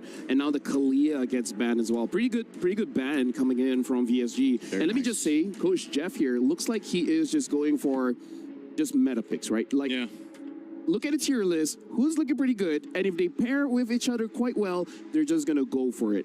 And I feel like for the next pick is really gonna set VSG's draft, because if they have a damage EXP, they might be looking for a tankier jungle, or vice versa, right? Basically, like, who's gonna be the front line? Because they still need a front line. Cho's a catcher. He can disrupt, but he needs a front line as well. Yeah, he can't be doing all the work. We've seen that before, where your Cho really struggles on any composition, where he's got to be the guy to get the vision, but also set up and also kind of tank. So you need something to complement this pick. It's great you can fight around the box. When we talk about the box, too, it's also referring to that Eve ultimate, that real-world manipulation. But, again, you need something to solidify that. And some of the good choices that we already talked about are gone out of the jungle. So I'm wondering, is this call for, there's an Akai. Yep, that was going to be necessary. Akai is one of the few tank junglers that actually has some form of counterplay against the Gore. You get locked down, guess what? I press my ult, I walk away. I think that the Cho is actually a denial pick, and I think I got to give it to Coach Jeff. He made a prediction here after seeing the last lock-in of that Gore. They knew they wanted single target lockdown. They banned it, and they also picked one for themselves. It's supplementary to their strategy, because it's still going to be based on Eve and as well as Claude. Yeah, one of the great things about that, too, as you see the Yuzhong picked up here, is the Cho and also the Akai, and even a threat of a Claude coming towards that Gord when he's trying to set up the ultimate. will disrupt it. So if you can take down that efficiency, that uptime of the Mystic Gush even, then that's going to be great for you. And as long as they can stop him in his tracks, they're going to go for that. Now, this is interesting. A Belric plus the Yu Zhong to round out the draft for the Mongols. They want to eventually get to the later stages of the game, and they want to make sure that if Claude does decide to join early, they're going to tax him for it. Yeah, speaking of, Freya is going to be in the gold lane. Yu Zhong picked up. But here's the thing. Belric he won't have a good time against the Eve. He will be okay against everyone else. It's the Eve that I'm worried about. So now the final pick from VSGJM. One of the, this time, not a lot of heroes gets banned. So he has options. So what does he want with the Yu Zhong? I feel like tanks just cannot deal with the Yu Zhong, so it has to be some kind of fighter, like maybe of a Benedetta. I think it might. Honestly, I think it might. Oh, all right. So they do want to have like just a little bit more damage. I thought that VSG just wanted to be like, you know, we got to be safe. We could just give the Uranus and kind of like play around, making Eve a little bit more dangerous. But no, with Benedetta, at least for Lord JM, he can instigate wars. He can pull people into the fight. And here's the thing, looking at the draft, I feel like both teams got their comfort. So right now, I'm going to give it over to Gideon as well as Naisu to cast this game. So good luck, guys. Thank you for the luck, LaFell. I hope good luck to either of these teams right now because they need it. Currently looking for that win here through the first day of the wildcards. The Mongols and VSG will bring out two drafts that we've broken down as much as we can. I think, of course, when you look at both of them here, Gideon, who are you favoring for? I'm going to have to lean towards, and this is non-biased, towards the Gourd, right? I want to see the Mongols make this Gourd work. I want to agree with you so bad. I think that the composition is much easier to actually execute. The big issue is that level 1, level 2, right? Belric needs to walk into a lane where he can get harassed by both the Cho alongside with the Yve. If level 1 doesn't go well, it's over, and we might just see first blood achieved. Okay, so it didn't go well, Gideon. It's bad, but at least Belric's alive. Belric's alive, but Mumu going down. That is an aggressive start for VSG to just go ahead and set up on that top side, get a kill, but that also allows JM a little bit of an advantage now. You saw he used the Petrify for that. Boro burnt the Flicker, but hey, that's all value for VSG in the early minute. I totally agree, and I think that Boro probably should have given the kill over to Lord JM, but hey, as long as somebody takes it, and this is the beauty of the early stages of the game meta right now, right? You can make your supports do some wild things. Whoa, already focusing up here on that mid lane. Boro is in the jungle. Goodbye, CXora. Yep, it's so free for VSG. Like, VSG can do whatever they want at this stage until level 4 start to come around for the Mongols, and whatever early game advantage they had with the Yu Zhong ended as soon as he died. Okay, Boro. Gonna go ahead and just poke him down a little bit, but this is, you know, one of the things, even looking at the emblems here. Oh, no Master Assassin. Yeah, no Master Assassin. Just early aggression from VSG sets them up to an advantage that they can go ahead and balloon to the first objective that turtle for. Now, this is one of the things, though, too. This lineup from Mongols, and this is why I was leaning towards them, was, you know, it scales up, like you mentioned, especially if they can manage to get the late game. But I guess statistically today, we haven't seen too many late games. Yeah. We'll see if that changes in our 5th match of the day. The turtle will be up here shortly, but as they drastically try to get these level 4s available for them to actually fight into VSG, that's one of the big things here. And this could be troublesome. If they lose this first objective, this turtle, they're just going to take this one further. VSG started it off. Oh, they've already let the final blow right into the middle of the fight. Martizi already securing at least one RW1 to try and slow down the fight, but it's too late. Managing to get out just in time, and Dixon in trouble. Shouldn't die to this. Manages to get away with a sliver of HP. Well done. Great usage there for VSG to use those battle spells that they needed, secure the objective, and get on out. The ZXR will go ahead and take that opportunity to steal a camp here from Martizi. He's going to be working on. He does hit that level 5. He's dealt with the pressure and was delayed a little bit, but the best thing for the Mongols here, man, is just to go ahead and set things up before the next turtle. They have plenty of time to get there. They just need to kind of put a Band-Aid on the wound of the early game, really. Yeah, that's a thing. That's a thing. I feel like Mongols are coming to a point. I feel like they should have just given up that turtle. In all honesty, it should have been gone. Oh, God, Mumu in trouble. Going to get hit by the way of the dragon, like the final blow. And Ox is just like, hey, enjoy the death streak. Just get back down to the mid lane. Oh, man. This is one of the things why we were wondering, you know, with the Belric pick specifically. You know, he's not level 4 just yet. They're going to try to make a play. No, he gets counted instantaneously. The interception from Boro, and Martisi is just a little too good, and that heavy spin puts the final nail in the coffin. Oh, man, that's one of the things that I was just going to say about the Belric. You know, you need that level 4, you need that Wrath of the Dryad ultimate. You really can't do too much before that. You know, you might get this little bit of a taunt with his kit, but you just fall further and further behind now. Look at this blade already picked up for JM. If his damage wasn't enough early on, now at this point, that's an early power spike for a Benedetta. And that's why it was picked up in the XP lane. You know, some of those more tankier picks we're used to seeing in the XP lane. Now we see teams and players specifically lean towards some damage dealers in that XP. So with a Benedetta, it just makes things worse for team fights for the Mongols. Not to mention that this one item power spike is off of 3 deaths, right? Yeah. 4 deaths, 2 coming from Mumu, another 2 coming from Zixora. It's just been a very tough time for Zixora to actually try and secure these neutral objectives. I really don't think he should be here, but let's see how this plays out as the heavy spin comes through. Zixora's out with the traces, Boro gets a good kick, and now Zixora finally gets the first steal of the game as JM takes Miyaki, and now they go for the back line. K takes 1 back, but it's not over yet. The Electro Final Blow finally comes on up to secure 1 more. Martisi hits the dust. Oh, man, I don't know. I mean, it was a valiant effort. Mumu's still here, though. They gotta stop. Be careful. They gotta stop. Why? Oh, man, and more. They really got it. You know, at some point, you would imagine that when you're touching a hot kettle, you'd walk away because of the burn, but it seems like this team, they're feeling that heat, and they're saying, you know what, just the pinky. That's all I want. Other 4 fingers, we're going to walk out of here. Yeah, we're going to walk out of here. You know, at that point, I was thinking it wasn't going to be too bad, but then the Mongols got a couple more down. They also used a whole lot of battle spells, man, for that. So, you know, even if they convert a kill... Oh, hold on. JM. Ox is here now. I don't see the dive angle just yet. You do see a response coming in from Martins, but the Wrath of Dryad's gonna lock him down. Zixora dodges with the traces just in time, and now Mumu finally getting Ox finally getting some revenge. Yep, that was clean. Good micro there from Zixora. I thought he was going to go down. Good usage of the ultimate there from Ox. I didn't think he'd actually be able to make something happen without the flicker, but then JM just came back for the fight. Ends up going down. So that is a sliver that Mongols needed to start the steps in the right direction to turn this game completely over. But okay. Oh no. All right, he's got the Valkyrie. Ox is here now, but no ultimate. So there's no fight that they're going to be looking for. They just want to set up 20 seconds from this turtle to come up. And I like the way that VSG is playing right now. They understand we don't necessarily have to get the kills. We just need to make sure we get your resources out. Because when we come to the turtle, so far Mongols have continuously said, yes, we will contest you even at a disadvantage. And that's perfect because now VSG can really fine-tune the planning to intercept them or get the battle spells early. Yeah, this might be what they're going for. Again, Boro could go for a pick before the fight even breaks out. Turtle is up now. Jigsaw are going to go ahead and grab down this bottom camp, but it's just going to be over to VSG, man. Not even giving the Mongols a chance to contest that last turtle, but they want to fight.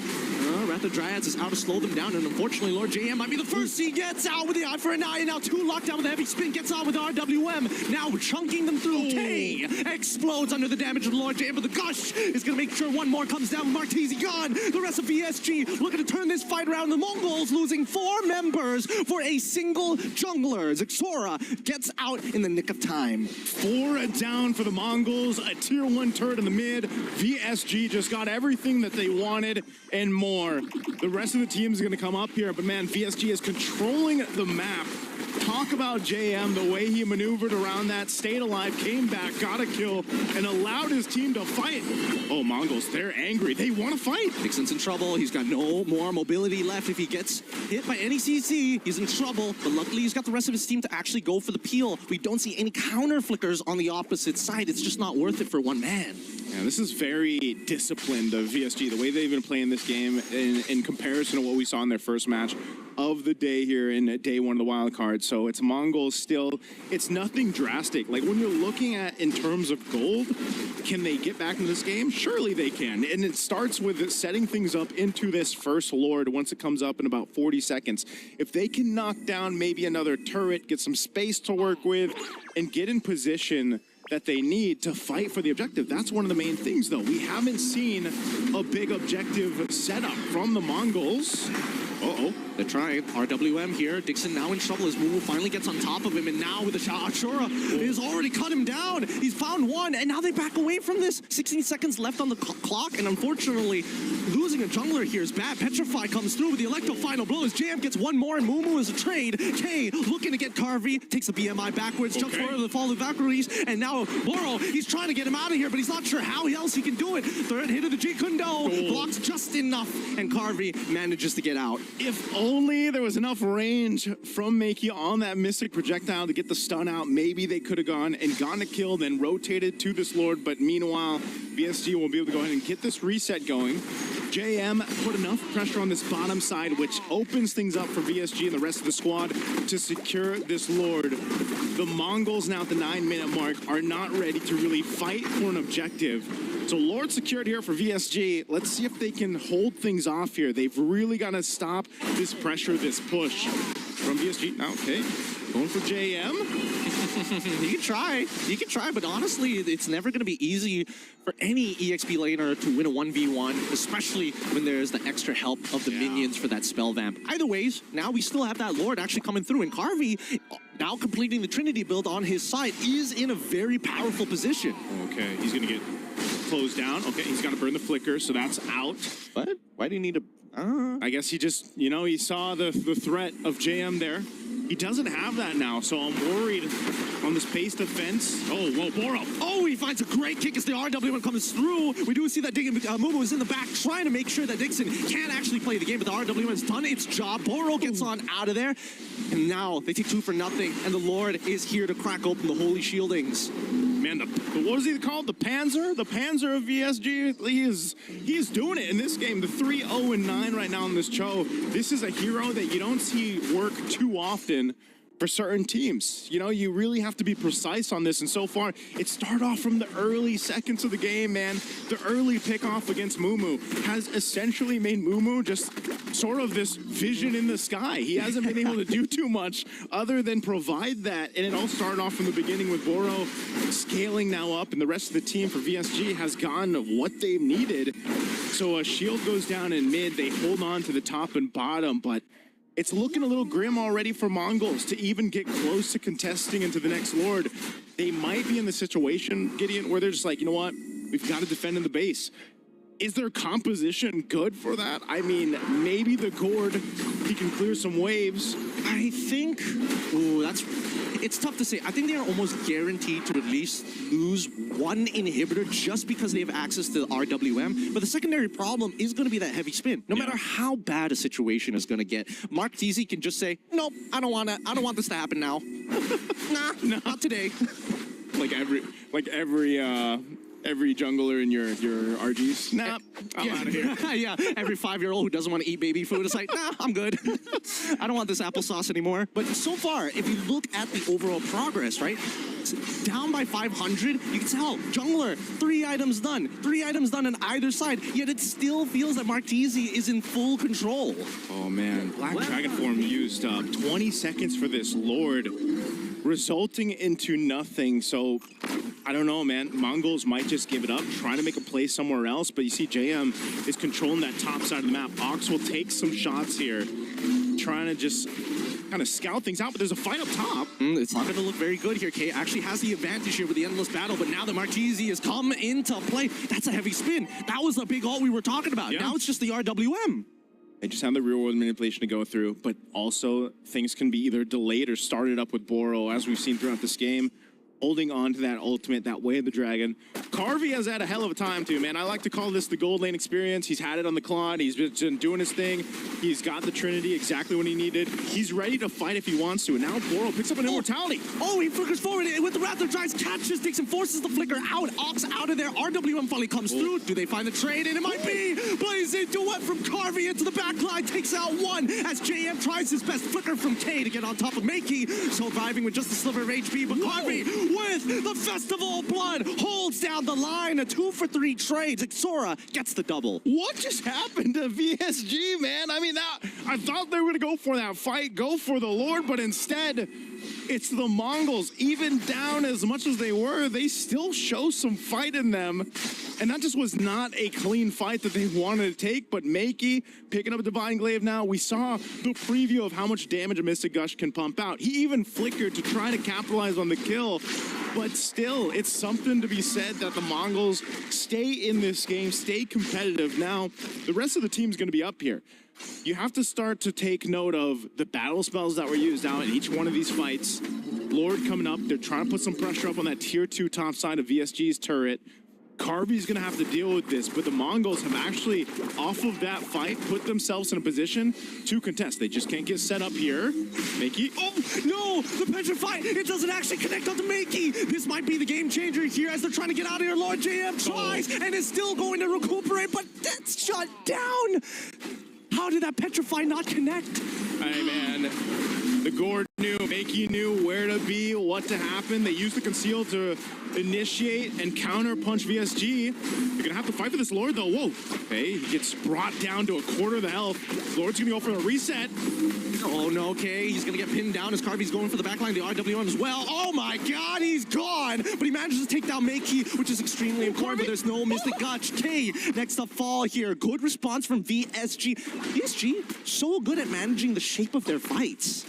Oh man, I'm so surprised Carvey survived there too. He picks up a winner crown. They brought themselves. Whoa, CXO Yep, he scaled 100 to 0. Carvey. I mean, I guess we got to look back on who we're deciding on the MVP is going to be, because goodness, I can't tell. So that was DXR saying yes, he would like that applesauce. Ah, thank you. Sorry, 1 applesauce for me, sir, please. Extra mashed. Thank you very much. And Carvey picked up the winner crown, by the way, but I don't think he was expecting to get blown up like that. Well, to be fair, he didn't have his he didn't have his Purify, so he got stunned, and now Lord GM attempting round number 2 this time, making sure that the Petrify connects as they take down Xora, shutting him down, and now the counterattack coming in from the side of the Mongols. They try their best. The Wrath of Dryads is only so good for so long. As 2 are down, we see the Mongols are desperately chasing balls, flickering forward, taking him down, shut down for K. Man, maybe now they're going to go and secure this Lord. They've gone from fight after fight after fight, and the Mongols get themselves an advantage to work with. They have pretty much dissipated that, 3,000, 4,000 gold lead that VSG had minutes ago. That's great work from the Mongols, and now still, they don't want to put too much pressure on the Lord just yet. JM is still a threat on this Benedetta, whether he's pushing on offside of the map or he's trying to find an off angle to enter these fights. But they've definitely given themselves this opportunity now to either choose, do we push, do we put pressure against VSG on the off end of the map? Do we actually fight for the objective? It seems the better thing has been just to go ahead and go for fights. It seems like that chaos style of gameplay right now the Mongols showed in MCT East Asia is working for them here, at least in this matchup against VSG. I think right now, the game is about desperation. Whoever's more desperate is going to lose this, and VSG just need to stay calm. As much as Mongols have now truly enough damage to win these fights, if they can just wombo combo together, I think that VSG, Carvey has been showing some really good blazing duets. Yeah. He just needs to walk alongside Lord JM. Their interception, their initiation, if they can get that down, I think this game is done. All right, there's a long wave up top pushing here. We'll see what VSG does. That's why this time is being dragged out for this Lord too. It should be able to manage. Oh no, Jam. Half health on this. Ox is up on the front side. Sound Shocker up there available. Ox holding it down as long as he can here. Oh, he drops Wrath of Dryad. Heavy spin already coming through. Black Dragon form just trying to disrupt, trying his absolute best, but now the backline getting attacked as K takes out JM. He's gonna give his life up to Carvey, but somebody needs to get this turtle. Sorry, get the Lord. They secure it, and his Sora is out. Man, that was really messy, but really difficult to tell who truly was actually getting an advantage. Both sides, you could tell. They both wanted the Lord, and then they both decided to fight, and then they realized, you know what, let's go back to the Lord. Wait, hold on, maybe we go back to the... Wait, hold on, here we go. You know, it's like one of those moments where it's like... But I will say, amidst the chaos, where I feel like the Mongols really thrive... Oh, Dixon? Does he have traces? No! Ow, he flickers forward for it, and he gets him. That's going to be another hit onto Dixon. Man, the death timers are getting long. Yes. sir. And that's a tier 1 falling down mid. Tier 2 is most likely going to be next here for VSG. Desperately trying to hold on to these base turrets. They've controlled the pace of this game. We've entered the longest game so far for MSC Wildcard day 1. Approaching that 18-minute mark. They've got a Lord coming up top. They're ready to knock down on some of these base turrets of VSG. But it's, again, the Mongols thriving on this chaos that they like to bring to the table. Why? Mystic Gus just kind of thrown out there, just saying, hey, I am a threat. He'll have it back up here in a bit, but the Lord is going to go ahead and punch into this turret. Oh, flicker. Rather Dryad's already coming in through, and they get Carvey off of it. Martese tried his best, but unfortunately, the forced auto attacks lost his life. They break open, and now Lord JM looking to save the day. Already forcing out the window crowd for Makey as Momo was the next to fall. Flicker in, coming in from K to put Lord JM back in his place. Expose Crystal. No minions, and Dixon and Martese are the only ones to defend. I can't believe Makey survived that. Great usage of the Winter Crown, then a little bit of a stun from the projectile, but man, K came in clutch to get there on time to actually keep them alive. So I'd say given everything in this game so far for the Mongols, I think they're happy with that. It's been messy, but like I said, it's worked for them throughout the qualifiers. Now in this matchup, they took out a base turret. They nearly got the bottom one. This is where they want to be. This is, I feel like, where the Mongols thrive the most in competition. They've already downloaded the information that they need, and now VSG just can't do whatever they want. Yeah. Without their advantage, these picks become less valuable. Now that we're in the later stages of the game and a missing inhibitor on that top side, luckily the Lord is spawning on that side. Brother, you have to remember too, if our viewers out there missed the initial set into the game, Mumu got ganked. He died early on, and that's usually when teammates are like, all right, GG. they type GG right away. That would have been me. Yeah, he has it. Mumu has now been able to provide enough value throughout this late portion of the game with his Black Dragon form, with the Petrify. He's essentially caught up in terms of itemization. So he's in a good position now, too, and the Mongols has just been playing around that. So I think, you talk about how the Mongols have downloaded that style. VSG has to respond. They tried something new here on the bottom. Yep, they went for the conceal straight into the way of the drag. Oh, okay. Everybody's looking to get out of there. And Boro's like, it's okay, brother. It is my time. Yep. It's my time to go. Oh, man. Meanwhile, Mumu doing his thing.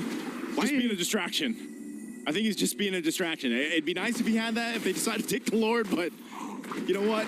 He still got the Petrify. I don't know. I feel like right now everybody's a little jumpy, Everybody's like pressing their buttons preemptively. Yeah. I think that Makey has to be the most patient. He needs to target down Martese until that heavy spin is gone. Once that heavy spin is gone, you start switching your targets. Oh man, it looks like VSG's not even going to contest this. They just want to go ahead and just turtle up into the base on the defense. They know they have a composition that should favor them in terms of base defense. They can fight around utilizing the real world manipulation. They've got an Electro Final Blow and a Blazing Duet, so they have everything they pretty much need to survive this next base push. The question is, will the Mongols even let them get that opportunity? Because, again, it's been a course of just throw everything at them, see what sets VSG off their game plan, and then kind of thrive from there. So Lord, and this is a tough one. This is an evolved Lord. It's going to be making its way up top there.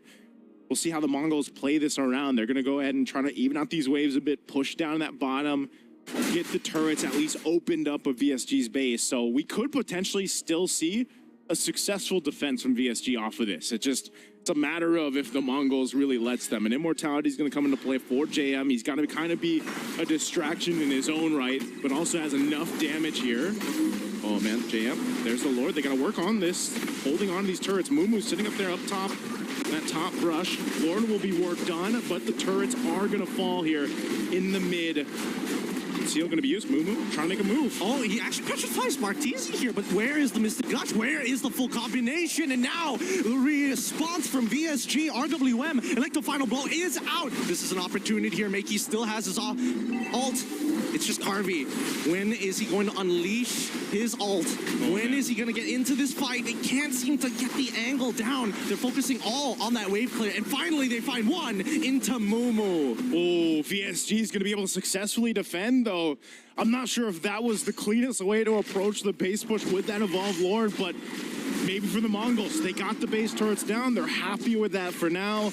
They sit on this lead at terms of map presence that they have, but you know, VSG held strong. They kept it together, and they'll keep themselves into this game. I think that this game is really showing that the meta punishes your mistakes. That's why a lot of the players are so antsy, right? Yeah. They don't want to be the person that causes this team to go bad, especially with the lead that VSG initially had. I think this is going to be a crushing loss if they don't take it back. The Mongols, it's a different story. Yes, it's a bit of a feels bad in the early game, but there are things to learn from it and maybe adjust in their composition. Yeah, right now VSG just trying to get some space back again. The Lord's going to be up here in a couple seconds, so this is probably, oh no, hold on, JF. Okay, the Valkyries are already out. Electro Final Blow is close, but now he kicks him back into the Electro Final Blow, but the Raptor Giant takes up the second half. Missing Dash comes through, and this is the fight that they were looking for. K alive, Dixon dead. Boro and Martisi try to disengage, but it's just not enough with the Black Dragon form to chase them down to oblivion. That should be the game. Oh man, I'm not sure what the call there was to start a fight. Maybe they saw an opportunity, but this is the Mongols in the base. Unbelievable. An unbelievable turnaround game. VSG had everything, and now the Mystic Projectile and the Gush is out. Boro is down, and that's finally the first win for the Mongols, turning the score 1-1. They fought hard for this win here. The Mongols deserve that win after the early game pressure that was established by VSG. It took them some time. It was a little scrappy, a little messy. But hey, the Mongols make it work. And like I said, I think that's really where they thrive. And maybe that'll be enough to get them another win in their next matchup. But right now, this is a little grim for VSG sitting at where they are in the current standings. Yeah, unfortunately for both of these teams, as you can see on their faces, yes, a couple of smiles, but nothing really truly excited to be about. There's still more games, and the way that they won, and unfortunately for VSG, the way that they lost, it's gonna leave a mark here. They're gonna have to reset for later. Yeah, that was tough, man. I mean, again, I feel like they had what they wanted, you know, with part of that game. Yeah, and sometimes it hurts to be right. Yeah. Because just now talking to Mercury and Brigida, we're like, oh, this is going to be the long game. And it was. And in the pre-show, we did say that it feels like for the teams here, they're playing with desperation. And that's what we saw coming in from both teams. And that's the best way to describe that very last play, right? They saw an opportunity, but it's just one of those situations where if we make the decision fast enough, they won't be able to punish us. Unfortunately, that's not the case, right? They went in, some missabilities, and it's just like, yep, you're just vulnerable. You're gonna die there. Yeah, it's even the Claw walking straight into that Mystic Gush. Yeah, he walked right into it. And they expended some of the battle spells and some of the defensive items that they had in the base defense. So I'm really interested on like everything was used before it's needed. So they're like, let's go in without all of these things into this fight. And Lord was coming up in a couple seconds. Well, that's the thing. I feel like that's why I don't want to say this is a matter of experience. It really just goes to show that there are high stakes in the game itself, right? This early game coming up for VSG, so good. Initially getting the first blood on that top side, immediately looking for the steal, and on top of that, Martisi is really great at counter jungling with the rest of his team. I think like Zigzara was always down, like almost trying to get a level above him, but in terms of raw gold, like Martisi was doing phenomenally well. Yeah, he was, man. I mean, throughout this game, I feel like VSG, it was supposed to be theirs. I mean, the way that the early pressure was established, Carvey having a hell of a time, man, just farming up, locking in the Trinity early on when he needed it. They had so many tools in these team fights, and just unfortunately for VSG, it kind of slipped through their hands. I feel like because we've been casting this game for a few years now, and some professional players have been through this phase where they know just because you can do it doesn't mean you should, right? Because you get that experience to know that if I go in and I get one kill, what are the chances my team gets wiped out, right? That's just something that with experience, you just get used to, because look again. He didn't even have stacks, man. I mean, like, Carvey wasn't stacked up at all. Oh, yeah, true. Like he was, you see how slow he was approaching the fight. So I think it was just, they weren't ready to fight. They forced it. I think that Carvey kind of forgot how much damage Mickey does on the all, because it's like, oh yeah, I just need, once he's full stacks, then it's true damage. Yeah. No, it's high base damage. Yeah. Don't take it at all. No, I mean, I think he was saying that the Claw didn't have the stacks Yeah. with the Art of Theory. He didn't have the Art of Theory too. Because his movement speed and attack speed was a bit slower. I totally agree with that, but he also had Purify. Yeah. In a lot of situations, like, okay, you see the gourd, how does it work? Okay, he's got to land one and then two. Most people forget that the two still hurts even if you don't hit one. Yeah. I mean, this is just one of those situations where, like Nice said before we start the game, is like you can have your warm-up game one, right? But don't bring some of that into game number 2. But with that being said, that was game 5 of this wild card. And as predicted, that's the long word. We'll be going for a short break, but when we return, it's game number 6. We'll see you guys then.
Hello to all my bang bangers. We have arrived here at EWC 26. This is MLBB Wildcard. My name is Afel. Alongside me is Naisu as well as Gideon. Certified bang bangers as well. We just saw a long game just now between Mongols going up against VSG, which hopefully lessons are learned. But speaking of, we're going on to the next one. What are chances Hans against Falcons that goes for a long time as well? What are the chances? Well, I think honestly the chances are a little bit lower. At least we know from the Falcons side. Like this team has been to wildcards before. They've done this run. I don't think they're going to be looking as desperate. But keep in mind, both of these teams currently with a score of 1-0, they're looking to be maybe the favorites to actually move on to the next stage. Yeah, this is an important game for both of them. I think I'm going to have to go and say too, you know, as we get a good look at still meta here from the Huns, there's something that can be said about Mongolian gameplay like we just saw. Now, for Team Falcons, I think one thing that really stands out for them is they're notoriously known for being really strong in best of ones, which is obviously this matchup. And also, they are probably the team, I want to say, with the most, let's say, chemistry. They played in multiple international tournaments, their own regional tournaments together as a team. And I feel like that could be maybe an advantage against a team like the Huns. Yeah, looking at the Huns and looking at Bankai, we really got to make sure that we look out for his Arlet. He wakes up the Arlet early and looks like he's able to win the lane and honestly make it very easy for still meta on that Hirara, making it so that no matter where you go, Hirara, you will get a kill. And not to mention, it's a synergistic composition, right? Yeah. And I think that draft pattern needs to be attacked. And that's where I'm looking at these Falcons, right? If there's one thing I know about them and what they're really good at, those best of ones. These guys are dangerous. They've taken some big names in our scene just because of a best of one. Now, here's the thing. We still remember back in M7, when Matilda was a meta, they were using it, right? So, Hans, does this mean that they have one less ban because they have to ban out at Matilda? I think. And imagine if they don't, and Falcons just, whew. They just get it. Yeah. I think we're going to see it banned out, just like we did in the previous match. You know, you don't want to give it over to a team like Team Falcons, and you know the way that they kind of play, the way they maneuver around the jungle, I think is. First time? Troll already got so many kills on the Atlas. If he gets the Matilda, at that point, even the junglers be like, you know what? Do you want to use the retreat? I mean, like, do you want to use the Sky Piercer? Sure. You know, like, we trust you, Troll. We trust you. You'll do anything for us. It's tough to say who's going to come up on top of this, especially with the level of play that we've seen from either one of these teams. Yeah. Okay. I was distracted by you, man. You sounded like Gideon for a second. He's great at mimicking my voice. We worked for way too long. But speaking of, do you think that, you know, maybe they've got a couple of words to say next? Hold on. Here's the thing. I want to see Eterna talk right now because looking at it, looks like she is with someone from the Hunt. So let's throw it over to Eterna and see what she can get from this interview. I'm definitely with someone special here, LFL, because I'm here with Still Meta. Welcome, Still Meta. Hello, everyone. I'm Still Meta from the Hans Esports. Yes, we know you are the jungler of Hans Esports right now, and you're sitting at a 1-0 so far. But I heard that there's something unique about your in-game name. Can we talk about that a little bit? Actually, Still Meta, my IGN came from like a previous, a long one. It was before it was Link Still Meta, and I just decided to put away the link part. Yeah. Okay, so you eliminated the Ling out of the way. Why? Do you not think it's meta anymore, or what's going on? Link wasn't meta anymore. Okay, so Ling's not meta anymore. He has still meta still, but are you gonna change it to Hirara still meta maybe? If I could, maybe I should do it. Maybe. But I think the maximum character limit is just won't allow me to do it. So. Yeah, okay, well, technical problems with that Hirara still meta, but I really want to talk about Hirara for a bit because we've seen it twice, and from both teams, and from both times we've seen it from a Mongolian team. So is it currently meta, or is it just region-based on Mongolia? I think Nivero is kind of meta because she has very few counter picks. And she can snowball very quickly if left alone or in the right situation. Okay, so you still think that it can be strong in this meta despite it being more maybe tank-centric? Yeah, I think her can be a meta pick. Okay. Now, still meta, I'm hearing that this is your first debut on an international stage alongside with 3 of your counterparts. So can you talk to us about how that's been for you so far? The experience has been great so far. First time in Paris too, and love the atmosphere, love the people, love the staffs. Thank you, everyone. And we love to hear it. So good luck for your next match. And we'll see you maybe after for a post-game interview, maybe if you win this. Thank you. All right. I love it. I love it. You know, Rachel, we love you, man. We really love you. Hey, can I ask you guys a question? Sure. Who would your hero still meta be? I would say, for me, Grok. Grok? I will put Grok still meta. He's been meta though. Yeah, but you know. hey. How many Groks have you seen in the past 3 months? I saw one today. Hey. 1. Yeah. One. Look, the data isn't necessarily behind you on this By one. the way, let's just say how nice that the honesty is. Like, oh, would you put Hirara still meta? There's not enough characters. That's my feeling. And the fact that he used Link still meta for a while, I was like, let me just remove the Link part. The link part, not the still, not that you'll leave the meta or either one of those. Keep it 2 syllables. Nah, I think still meta. That is a prime example of what an esports player should be. Great on camera, has good personality, and Very humble. Very humble, yes. Not to mention that this is their first time in Paris itself. And a very deep voice as well. Very. He does have a deep voice. Love the atmosphere. Oddly of the soft. staff. Oddly soft spoken. Soft but deep. Yeah. That's not what she said.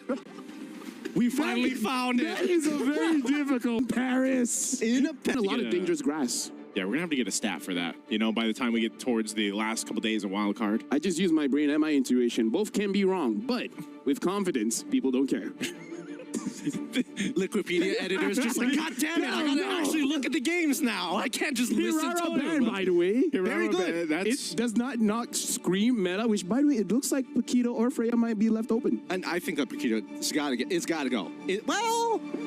Actually, right? You might be onto something here. I'm more afraid of the Freya just because that constant pressure. Paquito, it deletes you, but you don't stress about it too much, too long. I think it only gets worse at this point if we do see the Phoveus end up getting banned out here, but it's looking really, really scary. This is one of the few times that we're seeing quite an open draft overall just because of this Hirara and Matilda ban. Yeah, that's respect, basically, and that's, you know, imagine in day one, it's like you've already got this amount of kind of stats and knowledge for these teams competing today that is going to dictate the draft here, that Jushin will be banned out. So that's going to be taken care of. And now for this next portion, let's see where we end up going here. Last ban will be the Freya that Team Mena wants to take out Team Falcons. Now first pick priority on the blue side. Where are we going here? Atlas as your first pick, what a different opener. Okay, it's been picked 4 times so far here at the Wildcards, but it is a big game changer, especially. Now, here's what I find very interesting. During our regular season, prior to the patches, we saw Atlas starting to come up and resurge into this meta. And it's only because the Jushin was such a big problem. And then I think, you know, most people started to figure out, hey, Jushin is actually more situational than she is a must pick. Is this the world we're in now, or Atlas first priority blue pick? I think not. I think this is just an outlier. Because I feel like maybe it really is just because there's not a lot of roam picks for the Huns, right? I mean, like, there's a lot of roam picks in general, right? We got the Cho, we got, say, Gata, we got Belric and everything like that. But specifically for them, maybe they do have a bit of an issue in the roam pick in the sense, like you said, nice, not everyone can use the Cho. You really need that precision. Yeah. Here we go. The Paquito gets locked in. We already see Valentina alongside Claude, a very strong opener here coming up from Falcons Mina. But that Paquito, there are answers to it right now. Okay. Up against this too, we'll see if the Huns want to go ahead and lock in their favorable jungle pick if they can for still meta, or they just kind of want to hold on to that. XP could be an option too. I think Frederick and Paquito would be nice, no? Fred and Paquito. And, you know, you can catch the Claude with the Frederick. Yeah. Or just be yeah, there you go. Just one shot him with Paquito. That's all you need. Yeah. There's Paquito. And have 2 just very good-looking guys with a squid. machine. Yeah. Fair enough. Yep, Fair enough. I had to negative. think about that for a moment. I was like, should I give this to you? Yep, you're pretty accurate on this. And overall, when we look on the opposite side, I think this is the best response that they have. Oh, you're going with this big counter engages. Oh, you're looking for these big engages. Heavy spin, always going to be a good answer. And you even have counter engagement when you see that Valentina start stealing some big ults. Yeah, I miss the days when it was Hurricane Dance, but you know what? That's neither here nor there. Really, you want to say 1,000-pounder every single time you see body Dude, slam? no, I do like that. I do like that. 1,000-pounder is great. 1,000-pounder was great. Yeah, what do you mean? That is like at least top 10. Yeah. Top 10? Killed it, yeah. Okay, all right. We'll go back to the worldy days. Worldy! That's also not bad. Yeah, it was That's fun to also shout. not bad. I was going to say it was fun to shout Worldy. It wasn't. Bro, Netherrealm, Okay, I right. think that one's fair. right? Yes, NetherRealm, Cult Cult Altar. Altar. Imagine how sad every caster in the world would be Yeah. when they change What do they the way change? of the dragon. Oh. That cannot be changed. Yeah, that's too much. That's too Blazing much. Duet cannot be changed. I was going to say, Blazing Duet and Way of the Dragon are probably the two. You can't change it. Yeah. You can't change it. For sure. But look in the second half of the bands, right? You know what they can change? What? Incandescence. Incandescence? Yes, You Gusion can't Ultimate. change that. I'm okay with changing that. I think incandescence is fine. No, You know but what I would change it? What? Dash again. I think that's what they should change Arlet's Vengeance. They should literally call it Dash again. I'm not even joking about this. Like, it's already conflicting with the battle spell. That was great because I messed that in play with it. I'm always like, there he goes. Yeah. In Malay, Yeah. it sounds like ikan dances, which means a dancing fish.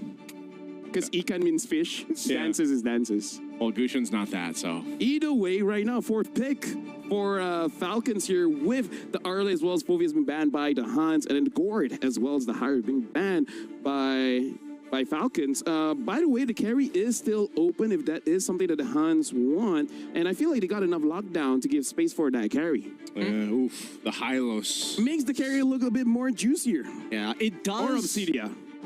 It does, but at the same time, I think that the Glorious Pathway is just a means to kind of slow down the Huns, right? It's. I feel like this is more of a battle of tempo than anything else because there's very clear indicator on who's holding the gun and who needs to pull the trigger. Yeah, the Team Falcons knows that the Huns like to play that. That's why I was saying, this chaotic kind of play style that Mongolian teams show, the Huns thrive in that too. And based on the first three picks, they would like to fight. So if you want to slow them down, whether that's with the Glorious Pathway or any of the other tools that you have, for Team Falcons, it works great. Last two picks, though, it's not going to be the carry. The Mozkov comes through.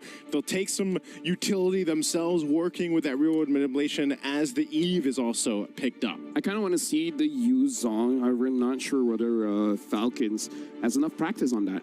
Yeah, that might be a difficult matchup to actually go for. I think safest is Or probably Uranus. like Lapu, or any way to kind of get into the back line, just to make sure that you can disrupt the Yve. Let me just say, whenever I make all the predictions, whether the game ends fast, early, the picks, I'm not smart. I really am just that lucky. Which, by the way, fun fact, my name means lucky. Speaking of, we're going to jump into the game with Getting Q as well as Naisu. Have some of my luck. Maybe the game won't be that long. Thank you, LaFell. I wish my name had meaning like that, but I swear, he probably cursed this already. He's saying like, I hope you have luck. He's looking back, he's like, it doesn't actually mean lucky. We're just taking for his word. We don't know if he's just lying to us. Yeah, but I trust you guys, so I'm going to trust LaFell too here. All right, maybe I gotta have more faith in humanity in that case.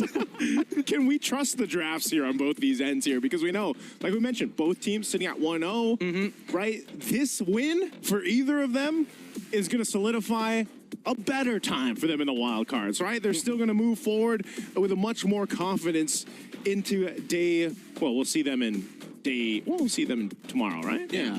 There's 8 matches tomorrow as well. But we get a good mix of both groups. Now for this one, again, the drafts look great on both sides, Gideon. I think as we jump into the Land of Dawn here for this one, for the Huns, I think it's still the same thing you mentioned. They have the locked and loaded lineup to get things started up. And it looks like we're not going for any kind of cheese tactics here. We see everybody's going into their lanes just fine. not much of a leash anyways, but the starting positions for both sides is a little different. We see that Akai immediately goes to his small camp and then to his purple buff. Fredrin takes his orange, is going to take the small camp. I don't know if he's going to do the full clear or run immediately over to that purple, but it looks like he's going over there. And Falcons, they scouted this earlier. They know they've got Litho Wanderer for free. Yeah, it's controlled. They'll lock that in. Good information from Troll there on this Hylos. And, you know, that's something to be said. A lot of these small things that, well, they seem small in the early game, these early rotations end up building into really your first big objective. That turtle, having some of these level 4s available more, you get some options that you can take even for the junglers here. So pretty just kind of steady in comparison to what we saw in the last matchup and the way things started with VSG, but this is kind of what we expect with these kind of compositions. Yeah, honestly, I'm waiting for a team that has found the cold, hard calculation of aggression, right? It's a very fine line of, like, I just need to get enough value to still be able to profit later down the line rather than committing to everything right now and having nothing for the future. And it's funny because that cold, calculated aggression can change in best of ones. Like the environment of a best of one in comparison to the best of 3, where, you know, where we saw like VSG in the last matchup, just make that play up in the XP lane. That can work in the best of 1, but hold on, Turtle. Talking about plays here, the Black Dragon form is already out to zone out Still Meta, and as well as Kenny, they should be able to get this, but big catch, and Still Meta is able to steal the very first turtle of the game. Petrifies it out, and Sanji does not connect on enough, as Boyette finds first blood, Fatal links to catch onto 2, Troll, it manages to get 1, and Boyette gets the next. Well, amazing for Still Meta to get the turtle amidst all of that, but they lose 3 bodies over to Team Falcons, and that 2 of those went to Boyette here on the Akai, the jungler that we've been talking about that has just kind of risen in the ranks, and now you've got this advantage you can work on. You're going to get a little more tanky build up. You can see him still in the camp too over here against Still Meta, so he'll have a little bit of an advantage in terms of level, but also gold and XP and building into the items that he wants here. So this is a great start for the jungler of Team Falcons, but also the rest of the squad. It just seemed like the Huns went for that turtle fight. It didn't go their way, and they had the lack of the damage. Oh, look at this. Look at this. Still Meta making a very interesting call here. He noticed the rotational path from Boyette took a little bit longer than it should, so he now knows that the top side is actually wide open, and walking into it and they seeing that orange buff, they know that Akai is still by purple buff without actually having to see him on the map. Yeah, information given here. Nonetheless, though, you're still going to have Boyette go ahead and grab both his buffs. He's still going to maintain a bit of a lead in terms of XP against Still Meta. So this is what I was saying. With these kind of compositions, the way they want to fight is just, all right, go back to your lanes, do your thing, set up for this next turtle. You got 30 seconds. And if they can make a play, they'll try to go for it. I do think that Huns honestly could have kept on invading on that top side, but right now it's a little hard to risk. And I think that Falcons are looking to find at least a bigger advantage before they start imposing their will on to them. For now, Huns, despite being 0-3, need to see them actually find that pick. Okay, Still Meta still behind a bit. Oh, Troll is in position. Where's Pathway? Right, the stun already lands, and now the heavy spin as well. There should be a free pickup for the side of Falcons. Instantly, that's the pick that at least for the Falcons they're looking for, and now Sanji looking to extend that lead just a little bit longer. Fortunately, the passive coming up from Atlas, going to find that stun up, but now does mean the Black Dragon Tail is going to be jumping back in. Sanji, can he finish this off? Unfortunate, but Coffin is the one who finds it. Here comes Paquito in the middle of 3 men. Really thought that he was going to make a difference there. Yeah, that's unfortunately he couldn't use up his Bunkai. His Bunkai falls. He even burned the Flicker, man, and the turtle goes over to Team Falcons. They're looking to take more from the jungle of Still Meta. Glorious Pathway for Troll to get on out, disengage, and there's no buff there for Still Meta. And look at that, Boyette really taking advantage of every little opportunity. He knows that it's too difficult for Huns to 100 to 0 him, so now he's really playing with these timers. This is the cold calculated aggression that I like to see from Falcons. We're going in, we're taking everything. And they can do just that. Lockdown here. They got him. They found another pick onto Bankai. That's probably the worst target, but at the same time, super influential for someone like Sanji. Now he has control and the free tier 1 on bot side. I guess at this point, a target's a target. You know, for Team Falcons, you might as well convert something, make it happen. Like you mentioned for Sanji, he controls this lane. It's his space now. He can get that turret if he wants to, and he'll rotate up towards his top side now. Meanwhile, I'm still looking for the Huns. Where can they turn this over? I mean, Team Falcons hasn't done anything fancy. Look at this. They built themselves a 3,000 gold lead. They've got 7 kills in favor for them. They're starting to scale up, get some of these crucial items locked in too. They've set themselves up for cruising up to that first Lord after they control this turtle here last one in the game, which should be theirs. I'm not expecting the Huns to go for a fight, but if they decide to, if they actually decide to go for this fight, it might be on the whims of, can we get a multiple Fatal Link setup going? Do we have Yuki ready and locked and loaded to join this fight? And can Bankai even provide damage? This is what the Paquito's known for, but when you've been kind of stalled out, shut down in the early portion of the game, the damage for Bankai and this Paquito in general isn't going to be exactly online. Not to mention that it's also been nerfed as well. So it's like, as much as you want to like dominate the lane, he did that. Bankai was like, yeah, I'm winning in the lane. I died once. I guess nothing is happening anymore for the rest of this game. Right now, I think that Huns, their composition has all the tools, but the level of execution needs to be so high, right?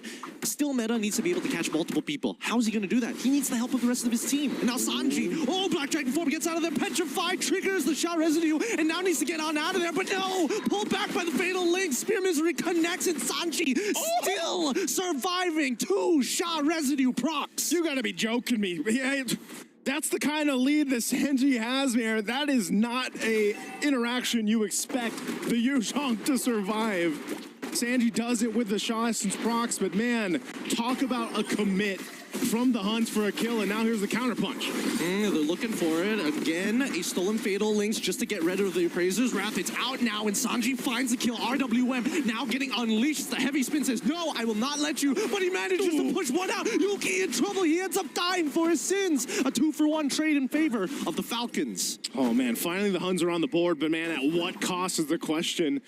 They do keep Sano up top side, Team Falcons, kind of controlling that pressure that was coming through from Bankai, but hey, they're happy with it. They're going to continue to take everything. Kenny's in trouble. He falls. He's gone. That's why this glorious pathway is so easy to utilize. But Boyet, unfortunately, getting the drop on himself, trading 1 for 1. A bit sad because it was a shutdown, but at the same time, Falcons are still 3.3K ahead. They have that advantage. I think when we have to start to kind of take note of where the Huns turn it around again is playing into a Moskov, having Yuki online, which he still needs plenty of time with, you know? I mean, taking a look at the items here, he's almost to the Trinity, right? You've got your Golden Staff and Corrosive Scythe already. I mean, even across from him, Sano, they're pretty much neck and neck, but the thing is Team Falcons, the rest of the guys are able to provide so much value in these early team fights, and they have ultimate control around objectives is what makes them such a threat. Oh, no wonder Sanji lived. None of them had anti-heal. Yeah. So far, it's only just the glowing wand here. Dominance Isis, well, and as I said, Bankai unlocking the Shinkai right as we talk about it. Right, like, hey guys, we need some anti-heal after that interaction. Like, I think this is the time, you know? We can't let Sanji dunk on us again. All right, with the Lord in play, I think right now Falcons have a mega advantage on this, but really, what ult does Cuffin have? He's got the Fatal Links in here, all the glorious pathway to slow them down, and here it comes. OU tries to pull in the middle, the spear connects. Are they going to do anything about it? No, they disengaged, they understood. This is not the angle. Moskov will get a T2 on the top side, or at least attempt to in the meantime. Not enough time to actually get the turret down. It seemed like the Huns had that setup in play, but again, I think they lack the damage and they know it. This could be a little risky to stay on this side of the map. They know that Lord was already going to secure it for Team Falcons. Right now, they're looking for a pick. Gonna make this attempt. Troll, he can tank all the damage. Look at him, he's actually gaining more health as he's walking forward with the glorious pathway. He's able to take out Kenny, no problem. The rest of the Falcons going to start chasing them through. Sano just absorbing the damage, but now they actually go for flickering forward with the help of Cuffin to pull into a double kill. Sanji gets him underneath the tier 2. Oh, you in trouble. This Shaw residue allows a triple for Sanji. As I said, I don't know. Oh, huh? Spear thrown out? Okay, you don't jump into that. You don't do the thing. You don't jump into that. Come on. Okay, he's got to deal with the Lord there, but I was saying, I think they overstayed in the mid lane, and then you see them lose 4 guys to Team Falcons collapsing down on them. So the Huns get caught in a bad situation after the Lord was secured, and now they're going to have to hold on to this base push from Team Falcons, who's locked and loaded and has everything that they pretty much need to take down potentially some of the base turrets. They might not get a game win here just yet, unless they completely decimate the Huns. for a wipeout. That could happen with the amount of power that this lineup has. Lord is at half health. It was done some damage by Yuki earlier on. Shields are still up, so this should clear it out. Does get the charge in, though. Shield still intact. Yeah, managed to kill it just before it triggers. A little weird with the animation, but that's totally fine. Oh, in all five, the RWM comes out, and look at him. Troll just standing there. What are you going to do about it? Revitalize is keeping up with the counter. RWM and the Fatal Links on top of him. They're in trouble. They're too deep in the enemy base. Sanji able to break one. Petrified comes through. Kill still meta as Yuki takes Sanji back. Sakno, at the very least, able to at least get something. Kenny. Might get a little bit more. Almost gets it. Hey, Conceal. OU trying his best. On top of Sano. All right, connects it. And now Yuki in the middle of the fight. Loses all of his HP, but is trying to survive. Boyet gets the trade, and now Cuffin just can only watch as his friend tries to Beyblade out of there. Are they going to punish this? OU, he's going to try, manages to headbutt his way out of there. And now we're back to square one. That was a very weird interaction. I mean, from Team Falcons deciding to say, hey, you know what? Let's just lock down this turret. Sano was just knocking down the turret, seeing two of his teammates get Fatal Linked in the base. And then he decided to go forward with the Blazing Do It, and then it forced a fight. Now, great for the Huns, because at least they get some gold in their pockets. Yes, they lost a base turret, but ultimately, they need what they can get at to this point. They've got to get Yuki in a position to actually be able to fight back. This might even potentially make them a bit of a more threat against this Lord, unless they decide to just give it up, go for a pick. It seems like that's what they're going to go do here. OU, half health, trying to get away. They need to start the Lord right now. OU needs to go for the recall. And I think that they're not going to be able to participate for the upcoming fight unless we see Huns try to like poke and prod a little bit. But the big issue is that everybody's scared of Cuffin, right? At any moment of time, whatever engagements you have, they also have access to. Yeah, man, Cuffin just doing so much damage. 4-0 and 11, his own Fatal Links. This is going to be a Lord security here for Team Falcons as they prep up, get ready. A couple defensive items picked up too. Chastised Pauldrons now for Sanji. Cuffin was locked in. You saw the Malefic Gun picked up now too for Sano, so he's got a little bit more range to work with here, but this could be the push-in now for Team Falcons to go ahead and end this game. Now, if they overstep a bit, make some questionable choices, there is a chance that the Huns keeps themselves into this game. A good defensive item here for Yuki too. Wind of Nature now available. He's going to definitely need that in this base defense, so they'll clear out what they can. The Lord is going to come down the mid lane for Team Falcons, who's sitting on a 6,000 gold lead at nearly the 14-minute mark. So Yuki holding down the mid. Cuffin, again, keep an eye on him. He's got his own Fatal Links. They look for it. Conceal is going to be used. Bottom turret's going to go down. A Black Dragon form comes through from Sanji. They're trying to their best. They're looking for an opportunity to mistake. Glorious Pathway is already down. Revitalized as well. RWM is being unleashed. Purify coming in for Genny. Just make sure he lives. Cuffin in trouble. He dies. Yuki now might have an opportunity, but the turnaround is just a little good as well. Sanji ends up losing his life. Still meta heals perfectly. Kenny and now Yuki with the frontliners will have to work together as I get one more in Boyet. A flop coming in from Falcons Mina. The Huns will make it happen on the base defense. Yuki staying alive is so important for the Huns. And now they've got some momentum to work with. An orange buff going to Yuki. They're ready to take down at least a tier 1 in the mid lane here. But Team Falcons, 6,000 gold up earlier, now diminished down to 4. But it's the threat of Yuki and still meta.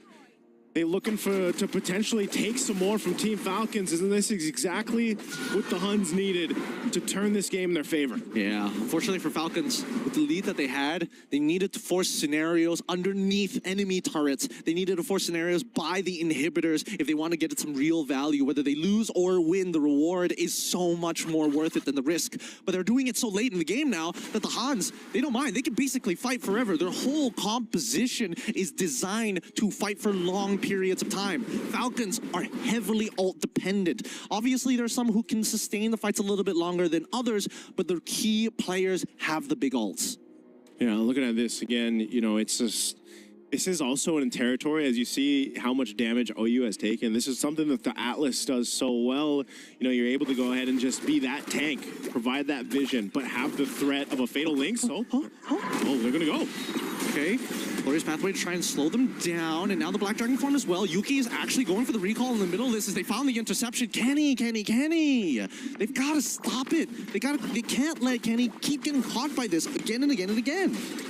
He killed Kenny. Right, it's one of those moments, basically. He burned his flicker too. And now the Lord is up. And without Kenny, Team Falcons will easily go ahead and secure themselves this Lord, unless some miracle play is potential here for Yuki. But it looks like Lord's going to be secured easily. And now, once again, they find themselves on the fence. They got to hold on to one base turret, man. Can they replicate what they did previously? I don't know. Really depends. Really depends. Kenny back from the dead already. Now they're going to have to defend this. I think they should. They've got the wave clear, right? They have the wave clear, yeah. They've got Bankai to slow down waves. They've got OU to slow down waves. They've got Kenny as well as Yuki as the main wave clearers. I think Falcons, Boyette, he's going to have to try and make a... Oh, okay. Now he can't make a play. He's literally lost all of his health. He's got the Guardian Helm, to be fair, so he's going to start healing up soon, but I don't think that's a very healthy amount. Oh, Lord's already going to be worked on. They're trying to hold on. Oh, the counterplay. Heavy spin to knock him the opposite direction. Great play from Boyette as the RWM comes out there looking to go for the end game, but no, the fight is still happening. Can somebody hit the base or something? Because what we're seeing right now is too much. Sano out of there, swaps items, and now Cuffin able to finish off the rest. Sano, please. Okay, loses his immortality. He's coming back up. The wave is there. Nobody hit the base. Oh, and it's a shutdown on Sano too, and the base is still up. Kenny and Yuki will be enough to clear out these waves with a quarter of health, but they've got enough. And they hold on by a sliver. But man, Team Falcons, what's going on here? Bro, I don't know. I'm feeling lucky to watch this game already, but so far, 21-11, we are getting a high kill count so far. Hey, I know we're the 30 gang here on the desk, but we didn't have to represent it with the current KDAs. Hey, that's a total of 32 kills overall in this game. Are we the 30 gang? Hey, man, last game, how many kills were there?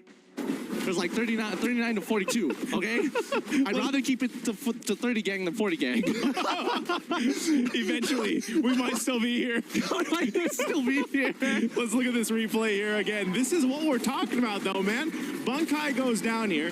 Team Falcons has a Lord at a quarter of the health. They could try to lock on the space, but they get fatal linked. They have their own fatal links, and it was just a mess to try to push into that base to get the win. Dude, Sano could have just walked to the left a little bit, hit the base, and it would have been over. Yeah. It would have been over, but they wanted to extend this. They wanted to extend this. And now, let's see at the current state of events, because so far, despite everything that has happened, and despite a little bit of a throw from Falcons, it's not the end of the world. Some teams don't have inhibitors. Other teams still have all their inhibitors. Yeah, that's the advantage they have, man. You know, but the Huns, the way that they're playing, I think even without their base turrets, Gideon, they might surprise us still. Team Falcons, they have a clear advantage from this. Lord's going to come up in 20. They should have a clear green light to the Lord to secure it. But I'm wondering up to this point, too, as long as Kenny is able to stay alive here, he's so integral to the Huns' fighting potential. Because everything we've seen so far hasn't been this clear-cut team fight from the Huns. Yes. It's just been this, oh my goodness, everything is happening. Let's make use of what we have and also punish the mistakes that Team Falcons have been making. This might be the first time that we actually see this team fight break out. Team fight might not, well, should it be forced just yet? Paquito's a little late to this fight and Falcons are gonna go for the reset. However, top side has already been set up for a bit of a slow push.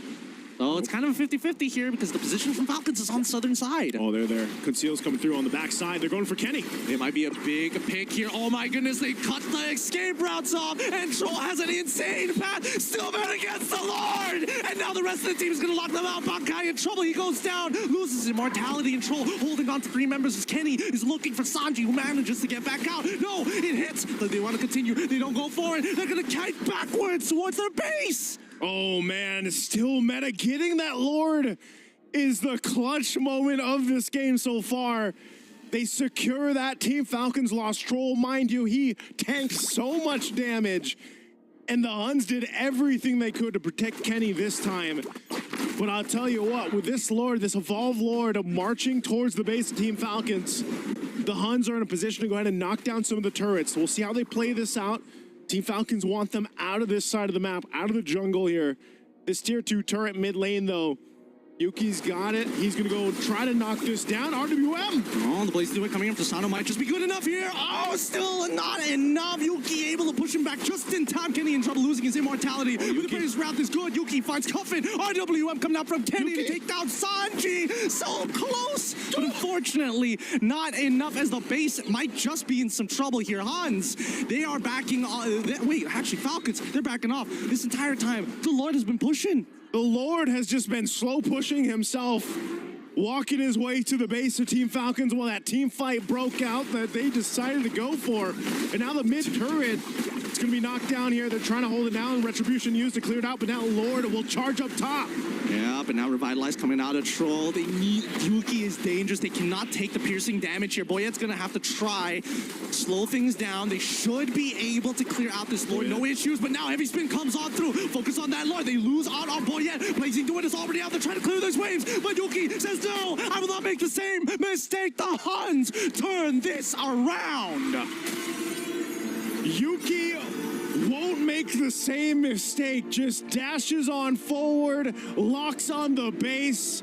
The Huns, again, just like from the last game, they were in the depths and they crawled out of it in this one to get a big win for them, setting themselves apart against Team Falcons in this one. What a game from the Hunts. This was a very interesting BO1 between the Falcons and as well as the Huns. If they decide to give up on their professional careers, they could become scriptwriters because they could have made one hell of a movie with just that game. Dude, that was a game, right? It looks like the first batch, it was all just thumbs. Now, with the 30 gang here, it's all about a comeback. What a game. What a game. And let me just say, Yuki, with that kind of performance, usually the follow-up to that is to get an email where it says, are you willing to relocate? Are you? Yeah, that's right. Hey, I just want to say, too, thank you for getting my reference. Yes, you know, South Park. Hey, they got Kenny, man. They got Kenny. If you guys don't get it, Kenny somehow, some way, he's immortal. Yeah, he's immortal. But he always dies every episode. Like, oh no, Kenny's dead. Yeah, every single episode. Oh my god. It's great. They really had to, actually, in that one of the last team fights there, though, too, they really had to protect Kenny. Because that's what I was saying. The fighting into the real world manipulation was so important for the Huns and some of those choke points around the jungle. And that's why you saw them throw everything for it. Troll at the end of the game, you could see some of the frustration on his face, man, because Troll was trying to make things happen in that last kind of team fight that happened. Also, props to Still Meta for getting the Lord secured. Yeah. Like you said, that was the clutch moment, right? If he didn't catch that, they might not be able to end the game then and there. And let's talk about the good defense that the Huns had over and over and over again, where again, it just kind of feels like for Falcons, they're forcing, but they're not forcing the right things, right? They're forcing unnecessary attempts. Like you said, Gideon, just move a little bit to the left, attack the crystal, and this game might have been over. Okay, but I feel like that was the point of contact, right? But before that, as they're trying to creep up on them to actually go for the heart strike with the knife, they're losing fingers, right? Like the Boyette is just taking unnecessary damage in these moments. And I feel like the Falcons totally forgot how Moskov works. It's like, oh, maybe we should just stand in one straight line. Oh, no, the penetrative damage. Oh, who would have guessed? Hey, let me stand behind the Lord. I'll be fine. I'll be fine. He will tank it for me. Why am I taking damage? Why is this not being blocked? Dude, Yuki just straight up became John Wick at the end, right? Yeah. He was finding some really insane tactical angles to somehow hit Sano, forcing him to be in really awkward spots. And Yuki's like, no, I do my own stunts. Basically. That's basically it.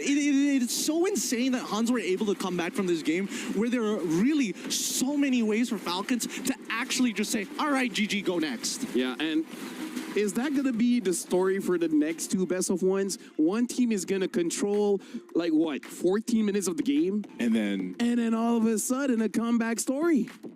I don't know, man. Dude, there has to be some kind of conspiracy if all the other remaining games goes that way, no? We got to talk to Freddie about this. Freddie, we have to, Freddie, is this scripted ring? What's going on? What's going on? How far do we want to push this conspiracy? We going Shadow Illuminati or Lizard People? One or the other. Yeah, it's one or the other. Which one is more popular in Paris? Oh, tough question. Is it the Lizard People? Well, I mean, they're really into SCPs in French. Hey, you know what? SCPs. Either way, one of SCP 029. Oh, yeah, That's not bad. that's right. That's a good one. That's not bad. Yeah. That's a good one. That's a good one. We're all gonna agree here, and hopefully the audience, if they don't know about it, it's an Easter egg for them to figure out. But Yes. either ways, I don't know about you, but it feels like teams, when they look at the meta, and especially when they look at some of the bigger regions, I think they fail to see some of the conditions here, right? Because these games are dragging way too long. It's going into 11 minutes. We should be forcing the end game at 8. Well, with that being said, we will be going for a break. That's like our 6th best of 1. We're jumping into the 7th after this. So we're going for a break, but when we return, we'll see. What is just going to be a whole comeback story the entire day. We'll see you guys after the break.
Now, what are the chances the next game will also be a comeback game? I actually think it's quite high. Welcome to the EWC 26 here in Paris. This is Mobile Legends Bang Bang Wildcard. My name is Afel. Alongside with me is Getting Q as well as Naisu, where you guys started off the shift with a pretty long game. Yeah. And it had another one. And then both games were comeback victories, but this time it's the Mongols going up against KOG. Both are pretty solid teams. Mongols hasn't had good luck so far. They were okay. They were okay, but I would say this is my highlight for the day. Really? I think this was my highlight match for the day. Okay, I think that's fair. You're my highlight for today. Thank you. You're also. And you, Gideon. The other guys, they're like, Yeah, they're just like, okay. they're all right. Yeah. Athletic fingers. Is that really what she said? Yeah. And then she quickly goes like, flickers. I'll just say yes, because over in the Philippines, in MPL Philippines, I say the athletic flicker. Yeah. So I don't know where the finger came from. No, because she was keep touching the cough button. Oh, because she kept hitting the cough button. I'm messing with it. No. She plenty of times.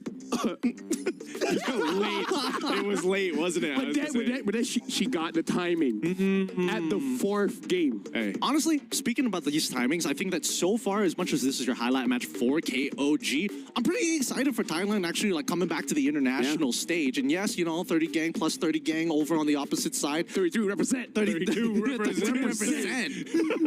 It's just, I think that KOG is coming in more of the favorites despite their region re-entering the scene once more compared to the Mongols who've tried multiple times. They're very strong, man. They are. I think a lot of KOG people were excited when they first announced MSL Thailand, and then they had their first event, first season. MSL, yeah. MSL, and then I think also with this, just in general, like they've always been very strong in competitive games, and I think if you go back, what is that?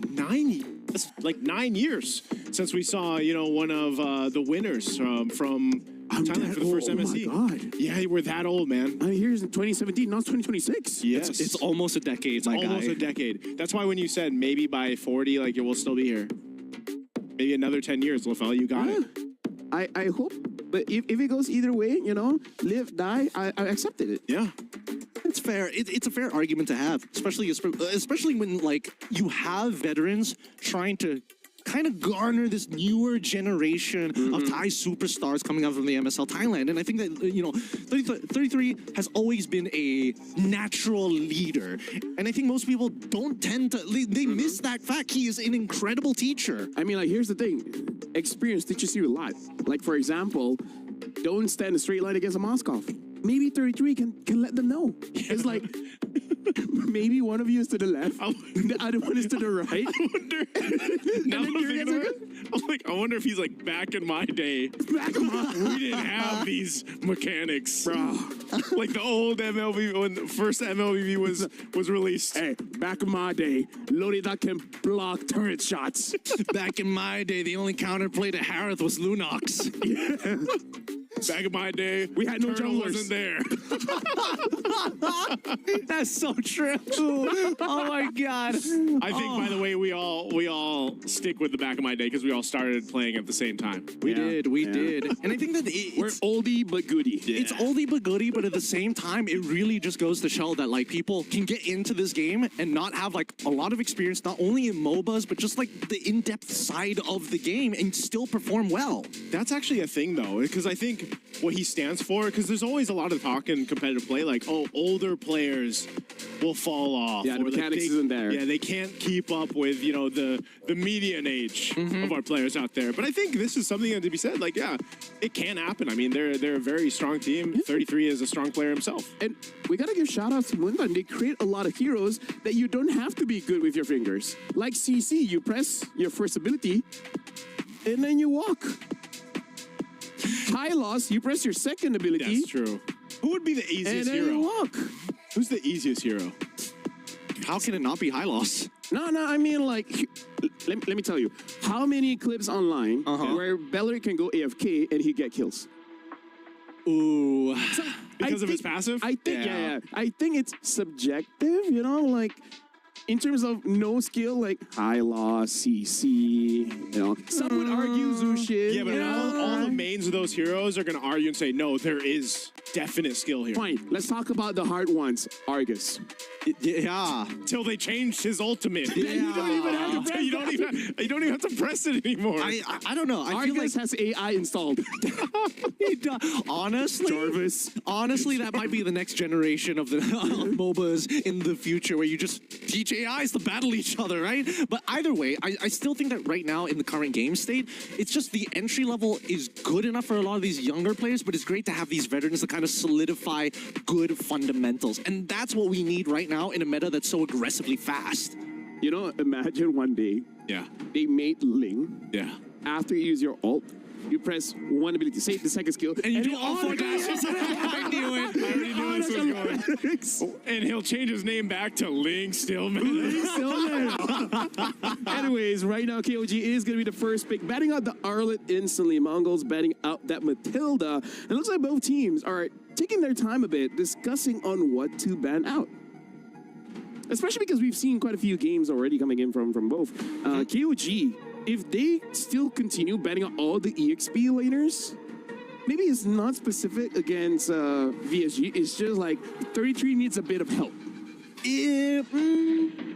Is he somebody who needs that little bit of, I mean, possibly. I think there's definitely an angle there. But also, like, Arlet, I kind of get, right? The way that the Mongols have been playing, and especially with so many picks up, not only the Black Sea alongside with the Fredrin, it just feels like Arlet is kind of a no-brainer in these senses. KOG, ban like they're from Red Side.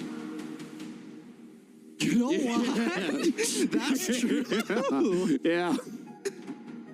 Oh. Right, it makes you think. Oh, yeah, I'm sitting here thinking about that now. Does that mean that they only have one linear line of play? Let me just say this. Every time I think 33 will pick up the CC, he does.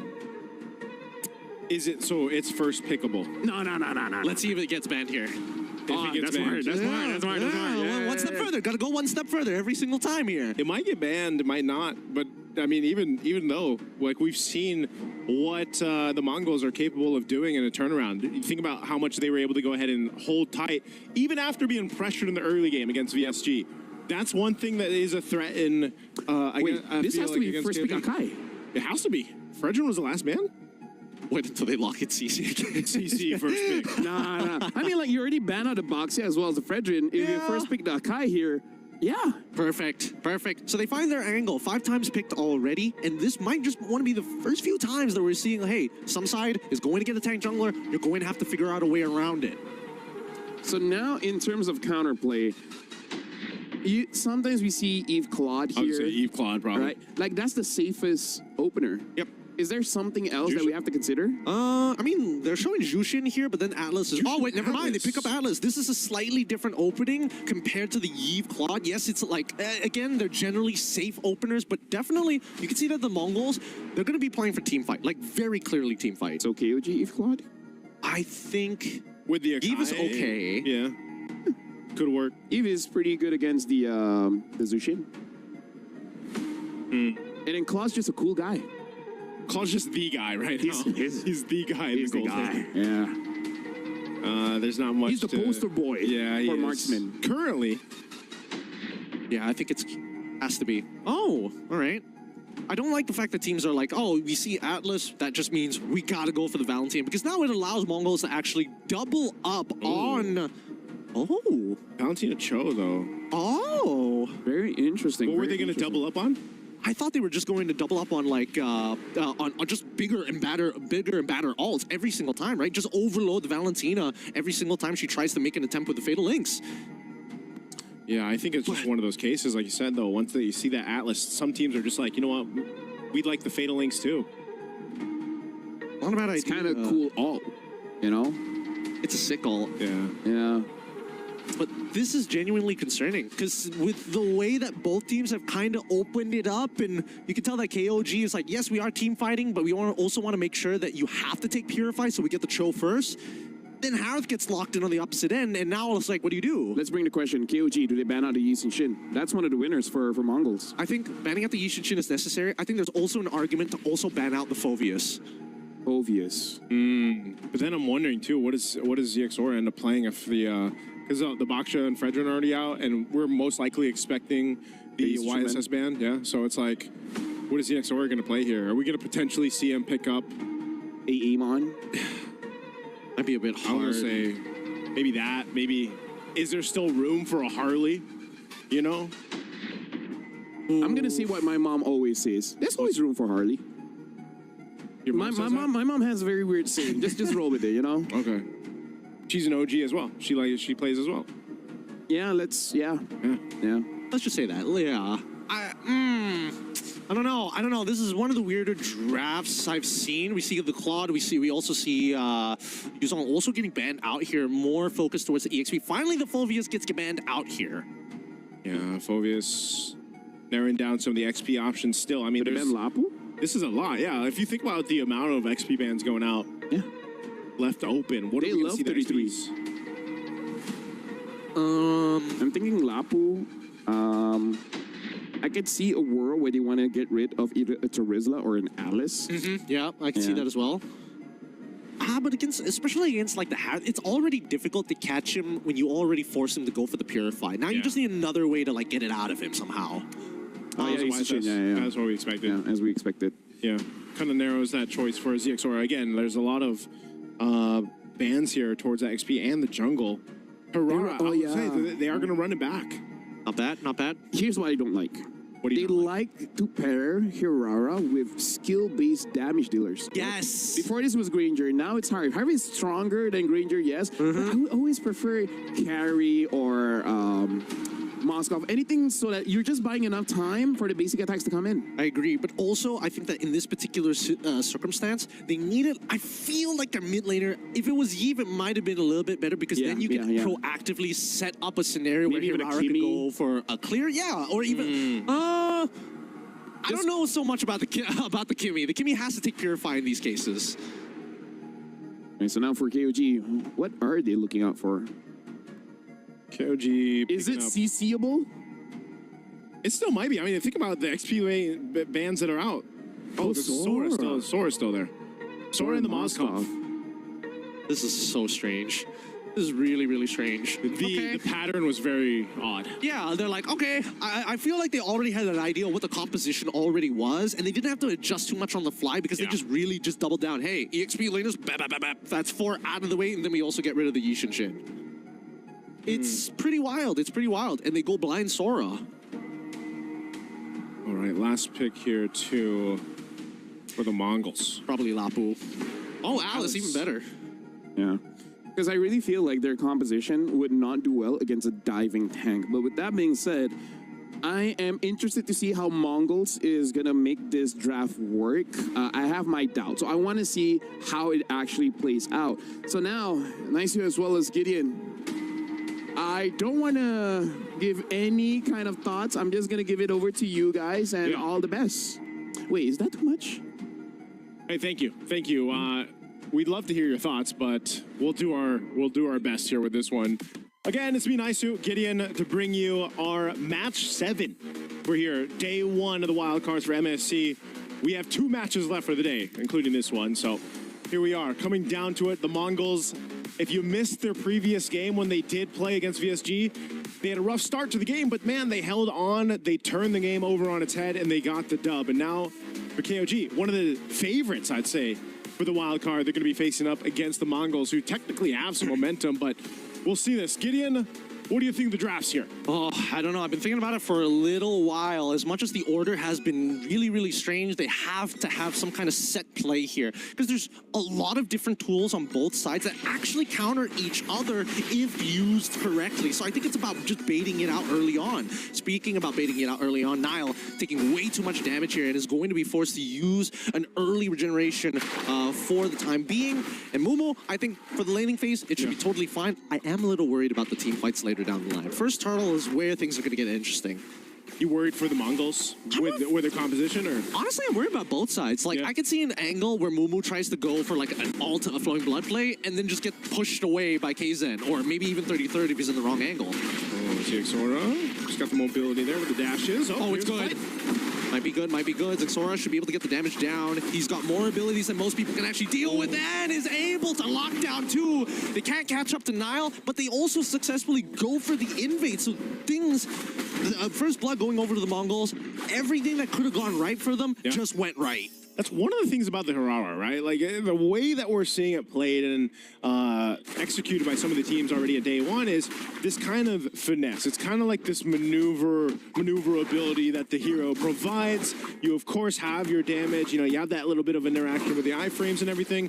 But it's one of those things where if you're the opposing team against a Harara, especially early on, it's like you kind of have to be really cautious of the moving in and out of the team fight, and it's just kind of elusive in a way. And I think that's one of the big things about Harara, the way that she approaches the early game. Now, eventually, when we get to mid to late game, it kind of struggles a bit, right? You need a little more support from the team. You need a little bit more finesse on the way you go into these fights. But now that this turtle's up, and Mongols have garnered themselves a very slight lead, we'll see if they're able to go ahead and secure this. Makey is holding on to that level 4. He got the kill earlier on.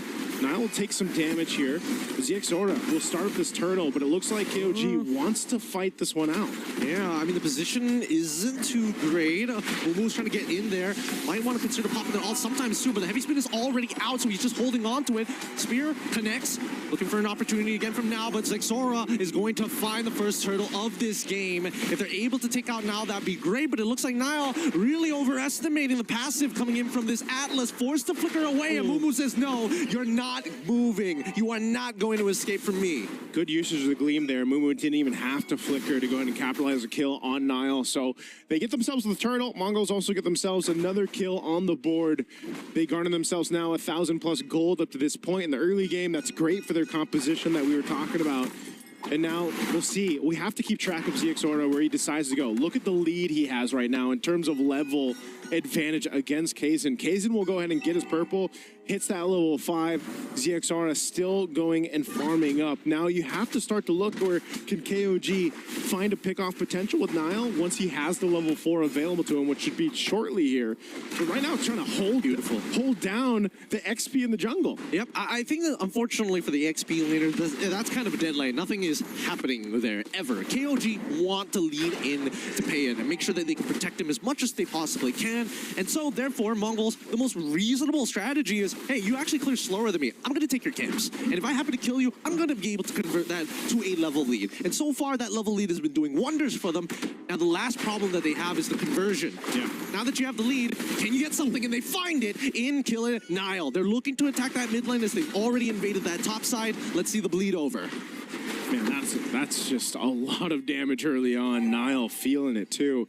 2 deaths now sitting here, you know, just getting his level 4 pretty much. And, you know, now you're thinking, are we in a position to actually fight and follow up? All right, 33, he's already in it. They're trying to kill Ox here. Ox, does he have his ult? Yep, he's ready to go and looks for the counter engage with the fatal attempts with the fatal links, but fortunately doesn't get enough. Way the dragon comes on through as well as Makey is able to peel perfectly.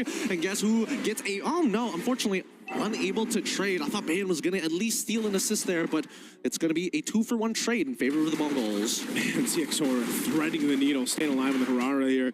You know, able to kind of, again, that's what it is. He maneuvers through these fights, he pumps out his damage, he gets out. The rest of the team kind of follows through. That might have been even a better team fight if the spear would follow through from Payan, but still, he has to deal with K here up in that gold lane, and there's just nothing favorable happening right now for KOG.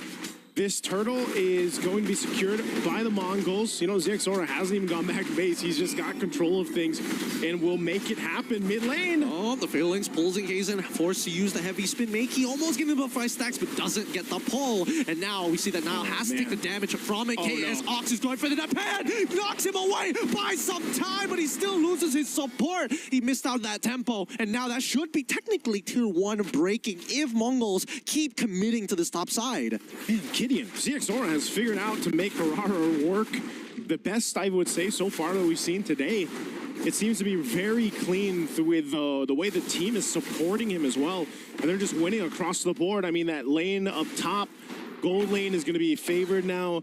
4K gets the turret knocked down, so Payan delayed more on this Moscow to scale up to that Trinity that he needs. right now, Mongols, I mean, this is a very strong lead that we haven't seen too much of. Niall goes for the kick. Okay, way the dragon on towards K's side. All right, Xamenforce, and now they're committing to the heavy spin, and Sora unfortunately can't do much about that, but now they're looking for trades. Makey, he's thinking about it. He could ult over the wall here, but instead he's going to take his time as they lock one down. Sora takes out KZ. Now looking for Niall. Zed, he needs to peel. Unfortunately, loses his boy in the process, and now the Fatal Link stolen away as they get 33 into the middle of it. And now, with one back into Ox, he wants to go a little bit further, pops the off of the iframes, forced the flicker away so he doesn't get traded back, and Momo, he's done enough. They walk away 2 for 1 in favor of the Mongols again. Oh man, good response from KOG to try to get something out of that, but man, they might lose more as this purple buff is going to be taken. ZX sort of grabs that, and you know, it's one of those things where sometimes KOG doesn't have a choice. They're almost in these situations where they've already expended some of the resources, especially battle spells or ultimates, and they just kind of have to force this fight against Mongols, and it's just not favoring them right now. Niall feeling the brunt of it, you know, sitting there. He doesn't have a full item yet, right? He's got to go ahead and build up into that. He's got a little bit of magic resist, a little bit of physical resist, but he's died 5 times. He really hasn't been able to capitalize on the way the dragon kicks, and they're just desperately trying to hold on to their jungle XP and buffs. Yep, getting very involved here. Oh, so close on that. Very close, but not enough. So far, the snowball continues for Mongols. They have full control of basically everything across the map, and more importantly, the fact that Xixora 2 items in. He's got the War Axe. Oh, hold on. Underneath the turret, they're not safe. Zed in trouble. Makey takes Zed out, no problem. But now in the back line, we see that now trying his best to turn things around. As you can see, Xixora sustaining through the pain, sustaining through the power. What are you gonna do when it comes for you? Makey pulls one back as Ox looking for an opportunity to actually follow up on this, gets his assist, and Mumu says, hi, goodbye. Ox secures the kill. That is a wipeout at the 8-minute mark. The Mongols come in swinging. Harara comes through for ZXora, and they take everything off of that wipeout. They'll take a tier 2 down bottom. They're looking to take another in the mid. Man, the Mongols are on something different in this game against KOG. Right now, unfortunately, the backliners are a little too weak to deal with the raw snowball damage coming in from Xixora, especially when he's got stacks from the War Axe. In the meantime, at least, K, he's having the time of his life. He's only died once. He's got 5 assists. He would have liked to turn those 5 assists into 5 kills, but hey, you only get so much. And I don't know, being able to fight. Oh, man, look at Zed. Oh! Dodges it with the iframes, and now Flicker from Momo gets Zed once again. The counter engage is beautiful as he sustains through 2 waves in the middle of their base. Makey there to watch, and K very happy with their performance. Bayen, he's out of there. He's like, nah, I don't want to be part of this. The finale. Oh, and into the base they go. 33rd. 33 will go down. ZXora's gone. Oh. Give him a double. Oh my goodness, he's 8-0-8. This man, he's making some hard beats here against KOG. He's gonna go again. Yep, he's gonna find Zed. Unfortunately, Zed able to dodge out of that now. Where the dragon? Unfortunately, Xixora using the iframes just a little too soon. They've had enough. They're done. They're like, we're sick of it. You only have 4 abilities. I'm sure we can make a hard read on one of them. Oh man, they've had enough. Now they're gonna be looking for more here. They're trying. They're absolutely trying here, but K now terrified. Ooh, has to use the Purify to get on out of there. Can't get the angle, and K Zen. Beautiful heavy spin, covering the perfect angles. Okay, the Mongols are massively ahead, but they don't want to take too many mistakes off of that. I mean, this is now a couple big shutdowns, big amounts of gold going over to the members of KOG, and they could use this to get themselves slowly back into this game. The problem is, with the Lord being up, and now the Mongols kind of going into this kind of force reset after really threading through that base push. They've got a clear light for this Lord, but they want to go ahead and continue to punish. Fully itemized here. Trinity not done yet, unfortunately, for Payan. But K, he's ready to ball. He's got the Holy Crystal. He's down a clown with the rest of his team at this point. Oh man, let's see if they do it here. Centered up around. That looks good. Wait, the engagement? Oh, no. What the Momo? He was already on top of Payan, and now they're getting into intercept Ox. He needs to find something to terrify his group, but unfortunately, he buffered in the Fatal Links and gets nothing. Niall goes down, but they're not done just yet. 33 down as well for the count as K is just a little too strong to deal with it. KZan unleashes the heavy spin a little too late, and now gets pulled into this. Minions pushing into the base. Fatal Links already through. Zed can't do it. Xixora says no with a double to close out this game. game right at the 10-minute mark. They get it done. 10 minutes, 58 seconds. One of the best games so far we've seen here from a Hirara, if not the best. What a clinical performance from ZXOR and the rest of the Mongols here in this game against KOG. I thought this was going to be a lot more closer than it was, man. But hey, the Mongols, they had their eyes set on the prize and they got it in this one. ZXOR 10-1-10, 10K gold lead. Yeah, that was not a comeback. It looks like Hirara just needs some time to warm up. Mongols, they had their warm-up time, and this is where we see them. I wouldn't say peak, but this is the form that they wanted to show in the start of the day. I'm so happy for ZXOR because coming into this Hirara game, if he didn't dodge those abilities, he would have been in a lot of trouble. So much trouble, as a matter of fact. A whole lot of trouble, man. Yeah, we got to talk about how in this game, it does look like KOG, they were uncomfortable. They were like, I don't want to say autopiloting. It's like, wait, what do we do again? It's like everyone's just a little bit lost. I think you got to remember too, in those team fights, I know we'll see the highlights there in a bit.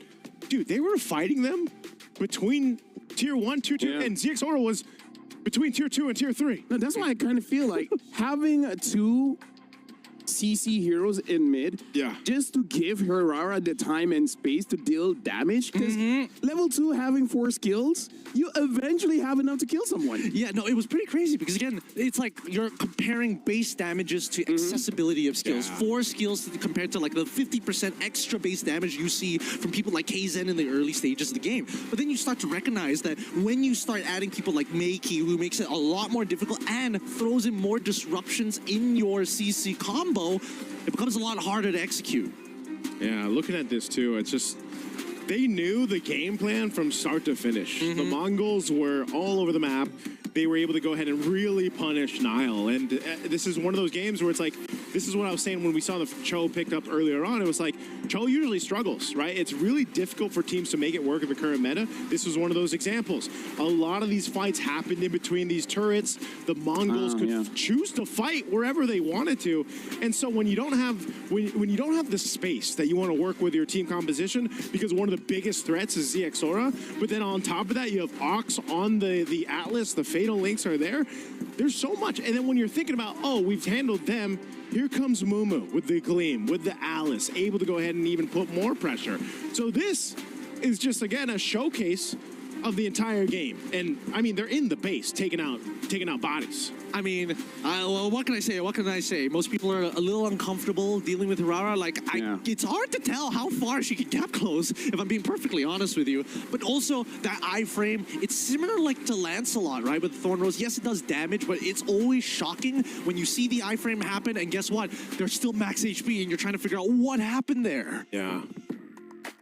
I don't know, man. It's just, you know, at least they're up in spirits here. KOG knows that, hey, we messed up. We got to go next. No, maybe they're like, hey, maybe we could use her on. That was fun. Because here's the thing. I feel like everyone is right and wrong at the same time. You know, like for example, people say not enough damage. I kind of feel like that is correct. And people say like she has to play early game. That's also correct, but also kind of wrong. Because if we really break down the game, ZXOR tries to play the Hirara in the early game, but he never forced things out, right? He tries to get a safe trade and then nothing more than that. He doesn't like, okay, I got one, I'm going to go in again, I'm going to go in again. No, there's a finesse. Like I said, there's a finesse, and I feel like it's not a simple level 2 go in. There are, you know, different timings. Level 2, you do this. Level 6, you do this. Like, you need to micro-plan the game before the game starts. I totally get you. Because here, where we see the early game where they initially invade as the mid-trio, at level 2, you see that, hey, Akai suddenly hits level 3. At that point, most junglers would say, we need to back out. They actually decide to go back in further because they want to take advantage of not only the Hirara, but also the fact that they got the Zushin. Hey, I can go iframes, but I can also lock people down. So they just need to chain CC again and again and again. And then just keep bringing them back, you know? Using that flare, bringing them back to secure the kills for ZXOR. Reel them in. Just reel them in. Pulling it out every single time. It's nice because there's an Atlas there as well. And he's like a... Well, he's not... What'd you call him? Is it an armored or an armored guy? Calamari. Let's talk... Well, then You he'd like be that fried. one? He would be fried though if he was calamari. He's not fried, brother. Yeah, He's well, frying. hey, here's the thing. I'm looking at her, and it looks like she is with Mongols. So let's throw it over to her to see like what they have to say after that win. The resilience of the Mongols here come through once again. And congratulations, Zixora. He said thank you. Oh, you want to talk in the mic? There you go. Thank you. Okay. So we want to talk to you about that victory because after your loss against FUT, you finally got back-to-back wins. How did you reset after that first loss? Будто дараас нь яаж рекорд хийчих. Уусаа нэг олж гисэн ч гэсэн группээс асдах болохоор тэгээд. Yeah, so he says the four teams are advancing out of 5, so only one loss shouldn't mean that big of a shouldn't be that big of a deal. Shouldn't be that big of an issue. Deal. Yeah. Okay. So we have that mentality. Where did that mentality come from? Maybe confidence because we have good confidence in this wildcard. Okay, they have good confidence in this wild card. Now, who usually brings the team? Is it you? Do you usually motivate the rest of your team, or is there someone else behind the scenes? Maybe it's Coach Summer?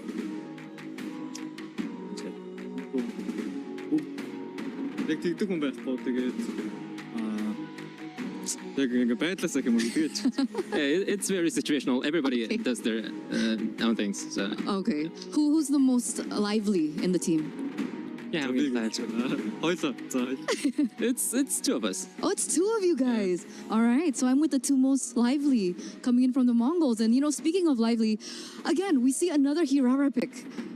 The first time it wasn't as great, but you finally were able to make it work. And now I think she's standing at a 75% win rate. And again, it's coming from another Mongolian team.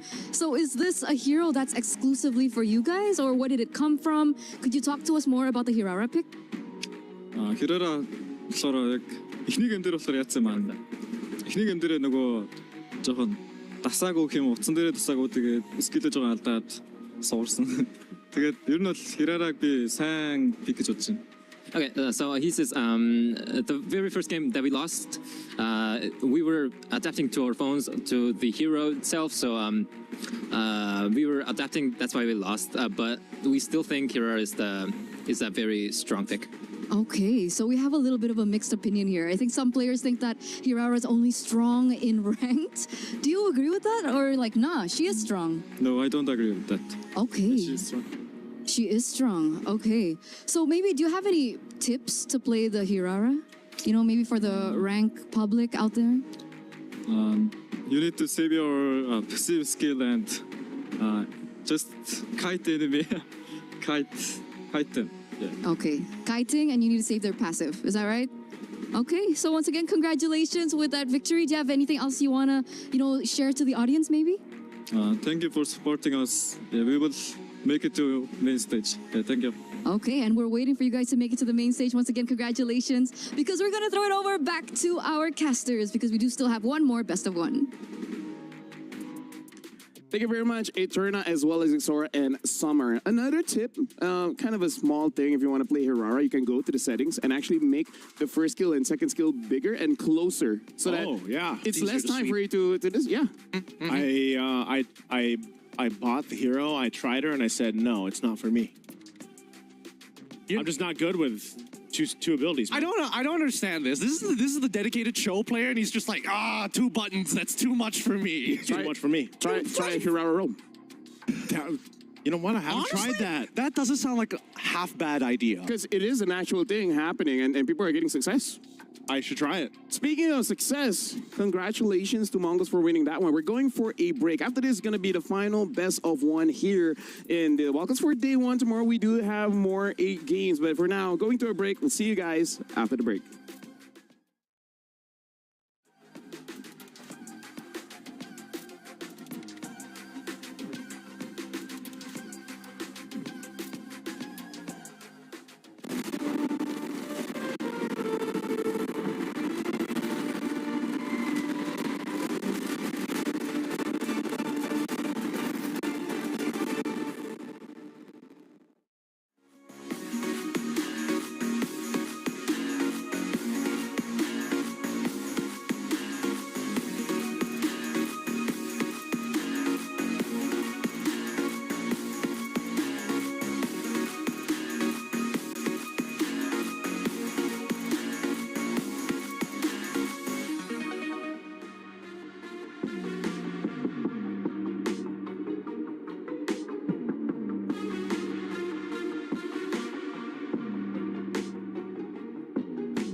Talk about having a short break, huh? Because now we're back here, EWC 26, Mobile Legends Bang Bang Wildcard. This will be the final best of one for today. FVT Esports going up against VSP.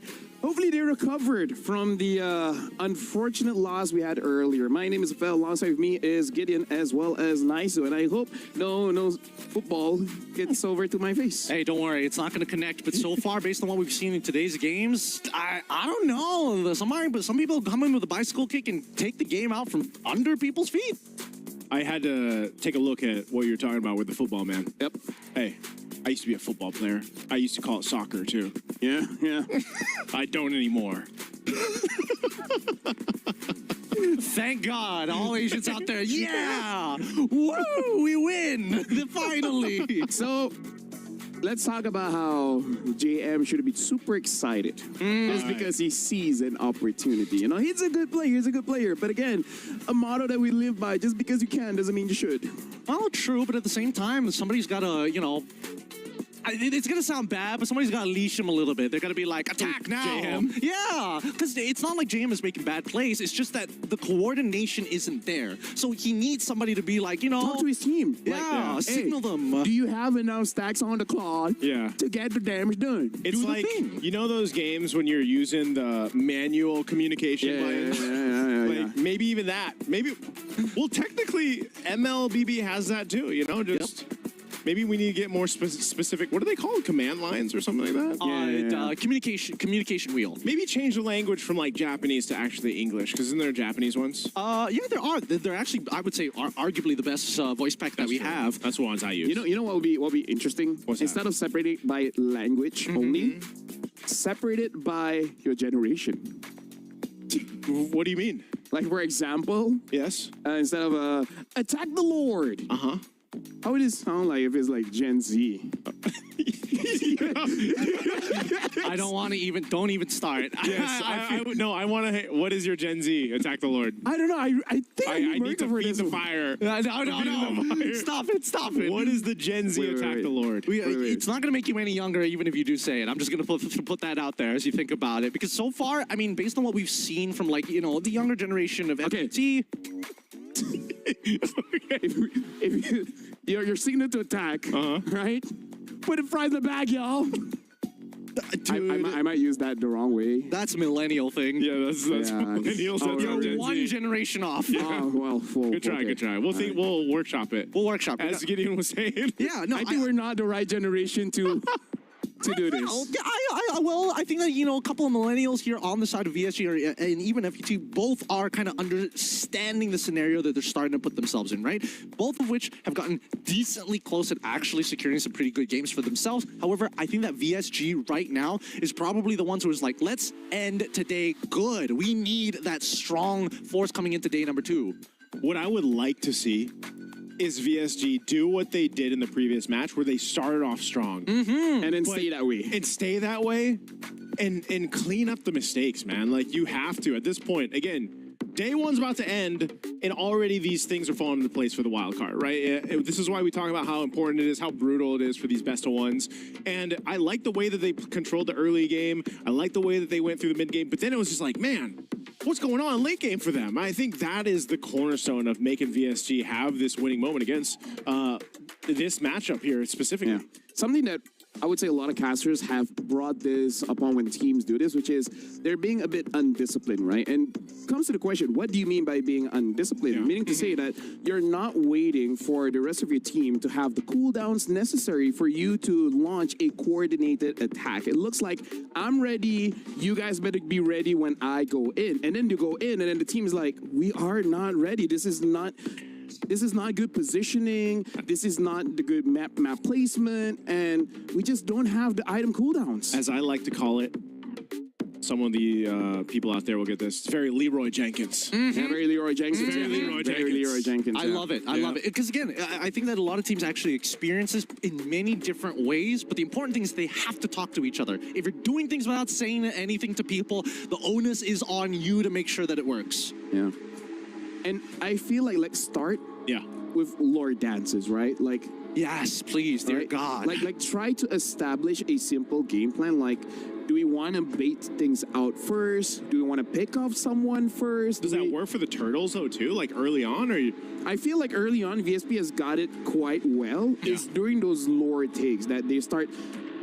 This might sound harsh, but maybe they underestimate their opponents. You know what's kind of weird is so far, you don't see too many fights for the Turtle. It's like something happened before where a team clearly has the clear take on the Turtle. It is more so of the Lords right now, at least. Because I think, again, as we get through the wild cards, as we eventually get to the main stage, the meta and the way that it develops and the way that specific teams handle the current meta, I think is really the highlight of these international tournaments. Seeing how they take their play styles from all the regionals that we watch, all the qualifiers, to what's eventually showcased to us on the international stage is what is so fun to watch. I think not even just as casters, but also the viewers out there, they like to see the different play styles. It's like a different personality pretty much showcased each time. I agree. And then we go to the main stage where everyone just does the same thing. Yeah. It all comes back. Okay. This is why Wildcard and MWI is so fun. Yeah. This is what we want. It's what we want. Exactly. And again, this really comes down to the simple elements of high-level gameplay, right? You got to have the micro. Pretty obvious. You got to have the macro, a bit of brains. But the most important thing that most people don't realize is your attention. Attention and the visuals that you have on the map. If somebody's able to pull your attention for even 0.5 seconds, that means, hey, you're not looking at your own character when it gets one shot in that exact same amount of time. Wait, that's what they need to play with. Is this Fredrin? Because it's probably Boxia Akai ban. There's got to be. Like, I think that, honestly, out of both of these jungles, Fredrin is the most manageable only because there's very clear counter picks in the gold lane. Like Gord and stuff as well. Gord as well, carry an obvious one in these cases. Yeah, again, too, you can see that Jushin was banned out. Psyche getting the first Savage of Wildcard in the first match today, if you guys had missed that one. And, that was, again, Foot Esports they have the potential to go ahead and win this game based on the draft they pick up, based on the way that they've played and showcased that. And so, again, even for VSG, we talked about the struggles that they've had and the adjustments that they need. But Foot Esports, a team that has showcased a lot of strengths as well, they'll pick up a strong pick in itself. The Matilda, first pick priority. This is interesting. It's not a bad idea. It's just that you got to make sure you pair it with the right jungler. Right? If they're open to use something like, I don't know, a Bauman, a Barats, stuff like that, hey, maybe it can work. I don't think it's a bad idea, but at the same time, I feel like this could be a potential bait, right? Because I think that FUT doesn't mind giving over VSG all the big tanks, right? Because I know Kazuya, for a fact, is a dedicated assassin player. It's just he has to adapt to the meta. And look at his VSG pick up the Paquito where the Freya is open as well. Pick up the Paquito where the Freya is open as well. I wonder if they want to double down, pick up Freya as well as Paquito. That's not a bad idea. Yeah, or, try to fight it and let Freya go. Actually, now that I think about it, maybe not necessary. Because again, you're already having to deal with the Matilda. There's no guaranteed way to keep people in that fight yet. So unless they pair it up with like, in this case, going to be Gord, I would have liked the Yve, but at the same time, it's a give and take. This is interesting, too, that they decided to actually pick up the Gord this early on. I mean, I get the Paquito, but they could probably waited on the Gord a bit here. Maybe they also just didn't want to go in the hands of Psyche, so this was the response. You threw it out earlier, the Fredrin, that's going to be the pick. This is something that we saw so much of before in previous internationals and even the meta, right? The Fredrin paired up with the Matilda. You get so much mobility. You're able to go ahead and engage on fights or disengage if you need to. Gives you good control around objectives. And then you also get a Freya, who's just a fighter in itself, who can hold her own and even be enough of a threat to kind of dissect teams on approaching things. So this is a good answer. I was waiting for this pick to come up. We mentioned the carry earlier on. Well, now we finally get it in this matchup. Okay, now here's the risk here with the carry here on Red 3. Carry can be counterpicked in the lane itself. There are a couple of bad matchups, of course, but she will inevitably scale to the very end. The only other issue is whether or not they're going to find the single target lockdown, right? I think that's what they're missing here to make VSG's composition really come together. Cho, Kalia comes to mind straight away, but there's only 2 bans. So where do you lead them to go? By the way, just something to put out there. FUT, they can flex this just a little bit because Freya can go gold, can go EXP. Yep. I prefer her in the EXP, but especially because you already have a Fredrin, right? Yeah. You can't just change and have a Yeast and Shin for one reason or the other. But yeah, I agree with Gideon. Get rid of the Cho as well as the Kalia and not give the carry an easy time. That's what they're looking for, something big. Honestly, anything with big AoE style of engagements may not necessarily be as good. It's like, yeah, all right, sure, you buy some time, and they get away with Matilda, and then you still have a Freya to deal with. Yeah. Same problems are still going to be there. Yeah, they're going to have to figure that out here. We'll see what they end up going. Kimmy was a ban for that 4th ban from VSG because that's usually what we see with the Fredrin, especially right now. And then you also pair up all that utility that a Matilda brings. You definitely want to take that out. So we might just see for the mid lane option, at least for Foot Esports, is maybe they do just go with, well, the Eve is actually already banned out. You have no Valentina. The Jushin's gone. Gord was picked up early on. So the choices is Lilia. Lilia. If you want like continuous fighting, you know? Yeah, like continuous amount of damage here. I think we might see something new. I mean, there's potential. Farsa Ben is brand new. I would like to see Farsa. I was about to mention it, but I think VSG, they caught me on it really quick. Because again, there's only a few people who can actually outrange the Gord, and in this case, Farsa would have been the go-to. Maybe they want them to pick the Zetian. Yeah, Zetian is also another option. Like range-wise, you know what I mean? Like that's. I agree, but there's nothing to disengage from is the problem. Like by the time it comes out, you ult, it's too late. But also like late game, just having that information, is kind of crucial. You know, having a Matilda stun. Yeah, right. Yeah. Like you know where they are. Matilda can just bring someone with you, and then hey, maybe you can catch a target. I suppose, but if that's the case, might as well play Yi Shin on the opposite side for VSG, right? Haja.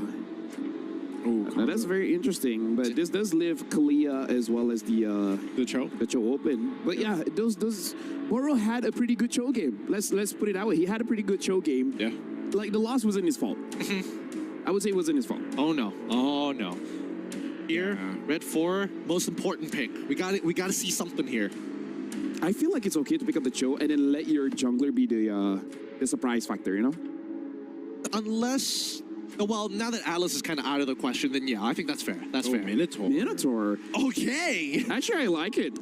I'm a fan of Minotaur. Is it just for the neutral takes, just to be able to kind of like, hey, if you're gonna sit on the Lord and not fight us, this is where we're going to beat you? No, I think it's fight fire with fire. We have a hero that has Flash in the Oasis. We need one as well. Yeah. Right. This has the added advantage as well, where Freya jumps in, Fredrin jumps in, Minion Free knocks up everyone. Gives enough time for the carry to do stuff. Because imagine how scary it is, carry paired up with a support that has Flash in the Oasis. Not only that, but you also have good, like, minor crowd controls with the Gord there, too. And the damage of the first ability has been increased, making it, you know, in the lane trees a bit better. It's a little bit better, but would you prefer that or Kalia? And I think that's this is the hard decision to make, man. Yeah. I think either way would have been fine. We do get to see the Moskov come out at the end of the day. And finally, the Lilia does come through. So again, we're building up towards this. These longer fights just work out a lot better for Foot. VSG come in, instantly kill. If they happen to kill the frontliners, then they move forward. If they don't, just back away. Yeah. So what does this mean for the last pick here for VSG? I'm thinking either Hirara or Suyo. Oh yeah? I think it's Suyo. I think they see what we just saw from ZXORA. Hanzo. Ooh, that's nice. I'll take this other than the Hirara. At least we get to see something else. Yeah. Because now you can actually secure neutral objectives just a little bit easier, and the invades are actually kind of optimal for Hanzo. The question is mid lane going to have enough control? That's my problem. Let me just say, I feel like on paper, FUT, very nice draft, right? I really like this draft, but hey, you like the Gord, I like the Minotaur. I want to see what VSG can do with this draft, so get it as well as Naisu. Last game of the day. Have fun. And fun we shall have, LaFell. It's been one hell of a day to kick off MSC Wildcards. And this is actually capitalizing it even better. Now for the last game, we get some unique hero picks. The Hanzo. I'm not sure if I was expecting that or anybody watching around the world right now was expecting that. What do you think, Gideon?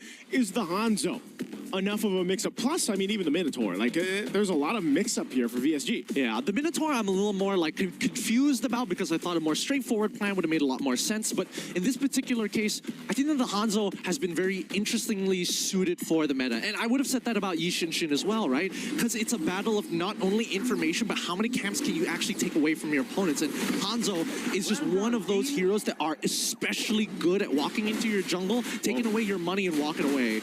Oh, JM? He should be okay here, right? He's got Flicker, they got Flicker, he flickers, and then XG decides not to, but he loses out like a good chunk of EXP. Okay, very, very dicey in the early game. At least no one died against VSG's strat, what we saw earlier on. But taking a look at the emblems, too. Interesting. Look how much speed you have in the Hanzo, but also the Warcry emblem here to capitalize out on that. Now, Hanzo just went through some recent changes, like a bit of a, would we call it a buff? It kind of was like a buff, right? Yeah, it definitely was a buff, right? He's able to now, you know, be able to secure his own minions and neutral objectives if ever he wanted to. Yes, there is a little bit of a cap on it. Don't think about the numbers too much. It's still a good chunk with your retribution. But overall, I think really it's that goes for him. We need to see where he's going to try and initiate, because Matilda is always going to be a problem, right? Yeah.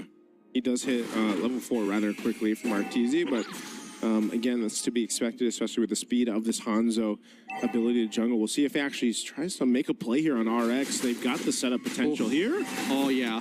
Yeah, RX instantly having to flicker out. Again, that light wheel is dangerous in the laning matchups. Okay, meanwhile, might be some potential pressure by Foot Esports up top. Kazue is just going to go ahead and start with the turtle. They've got a clear start for it. It looks like VSG will just give up the first turtle of the game as they look to try to capitalize down bot, but this is spotted out as well, so I don't think VSG is going to be able to convert anything down there. Yeah, good choice coming in from VSG. Unfortunately, didn't find the interception, and I think that's the important part. And look at this response coming in from Foot. One man on each of the side camps, stealing away resources and taking the wave at the same time. Oh, and they're going to be around the buff too. Oh, they take it away, I think. He gets on out of there. Oh, look, at least Marteezy was able to get his own buff here. A retribution trade, but still, you can tell that FUT is clearly in the driver's seat. And they are just taking control of his side of the map inside his jungle. So slowing Marteezy down a little bit. He's going to go ahead and rely on the rest of the team to go ahead and secure what he needs to. Boro still working up to that level 4. You can see, you know, Blotz, he's already got the level 4 in the Matilda. So they've got pretty good control, I would say, in terms of early XP, early advantage, and even that objective. So what I want to know is, does, like we saw from previous Turtle, VSG gave it up. They wanted to try to make a play. It didn't happen. Oh, man, they tried to throw everything. Man, very close, very close. XE trying his best to try and capitalize on it, but really not finding too much on it. I am worried that he does have vengeance here, but Harvey. Well, let's see the dive. Okay, flickers a little early on. Circling Eagle gets him. Again, Blotz still taking again these big kills, when honestly they should be passing it over to the people who need them, like RX specifically. Is it just the wisp, or like it just happens, you know? You can't control the wisp, man. Yeah, it just happens. Now XE getting, wow, that was a surprising amount of damage coming out from Marteezy here, just to try to set this up for Lord JM, but he gets canceled out. Well played, XE. Oh my God, he cancels out the jab. Oh man, what is a boxer and a ghost ninja to a Valkyrie, man? Whatever Hanzo is, what are you, a ghost ninja? He's ghost ninja. I think that's the best way to, that's probably the best way to figure it out. But now circling Eagle into the energy eruption, instantly taking Carvey down. That's how you do the dive. Oh man, right now Foot Esports just playing together as a team across the map. Great mechanics from XE. Again, I gotta say, you know, the ability to stay alive in those situations are great for the team as a whole. Kazue is gonna go ahead and be able to secure this turtle. Second one now for Foot Esports. They have control throughout the early, now up to this portion of the game. Massive items being picked up, by the way, for them here. Flask of the Oasis for Blossvet. You know, LaFoe was mentioning, like, how exactly was VSG actually going to get the information, considering that, like, you know, you walk up and then all of a sudden you got 4 people collapsing on you. People like Boro, for example, he can't afford to lose that all. He's that much of a game changer. Yeah. I think they're just using Marteezy. They're like, send in the ghost. Ghostbusters. Figure out who's in the bush. Who are you going to call? You know, anyone. Basically, under the turret. Okay, another attempt at a dive, but this time Lord JM trying his absolute best. The knockout strike is good, but unfortunately only connects onto 1. As you can see, Kazue intercepting the reinforcements before getting into the lane. Nicely done. Yeah, nicely done. Right now, Foot Esports is just putting on a show of team gameplay. This is why we talked about their combination of heroes, their composition, how good it is across the board. Look at this. Look, this is learning about power positions in the game. It's a 2.7K, and now they're looking for the tier 1. And Hanzo, unfortunately, Ghost Boy can't do much here as the gush comes through. JM, he can't find an angle to push them back into the gush because he doesn't have his Flicker, which came out right now. Yeah, that's unfortunate. Again, Foot Esports, with the advantage that they have, they're able to take down Tier 1, even under the Mystic Gush. And you can see across the board the goal difference that is built up here.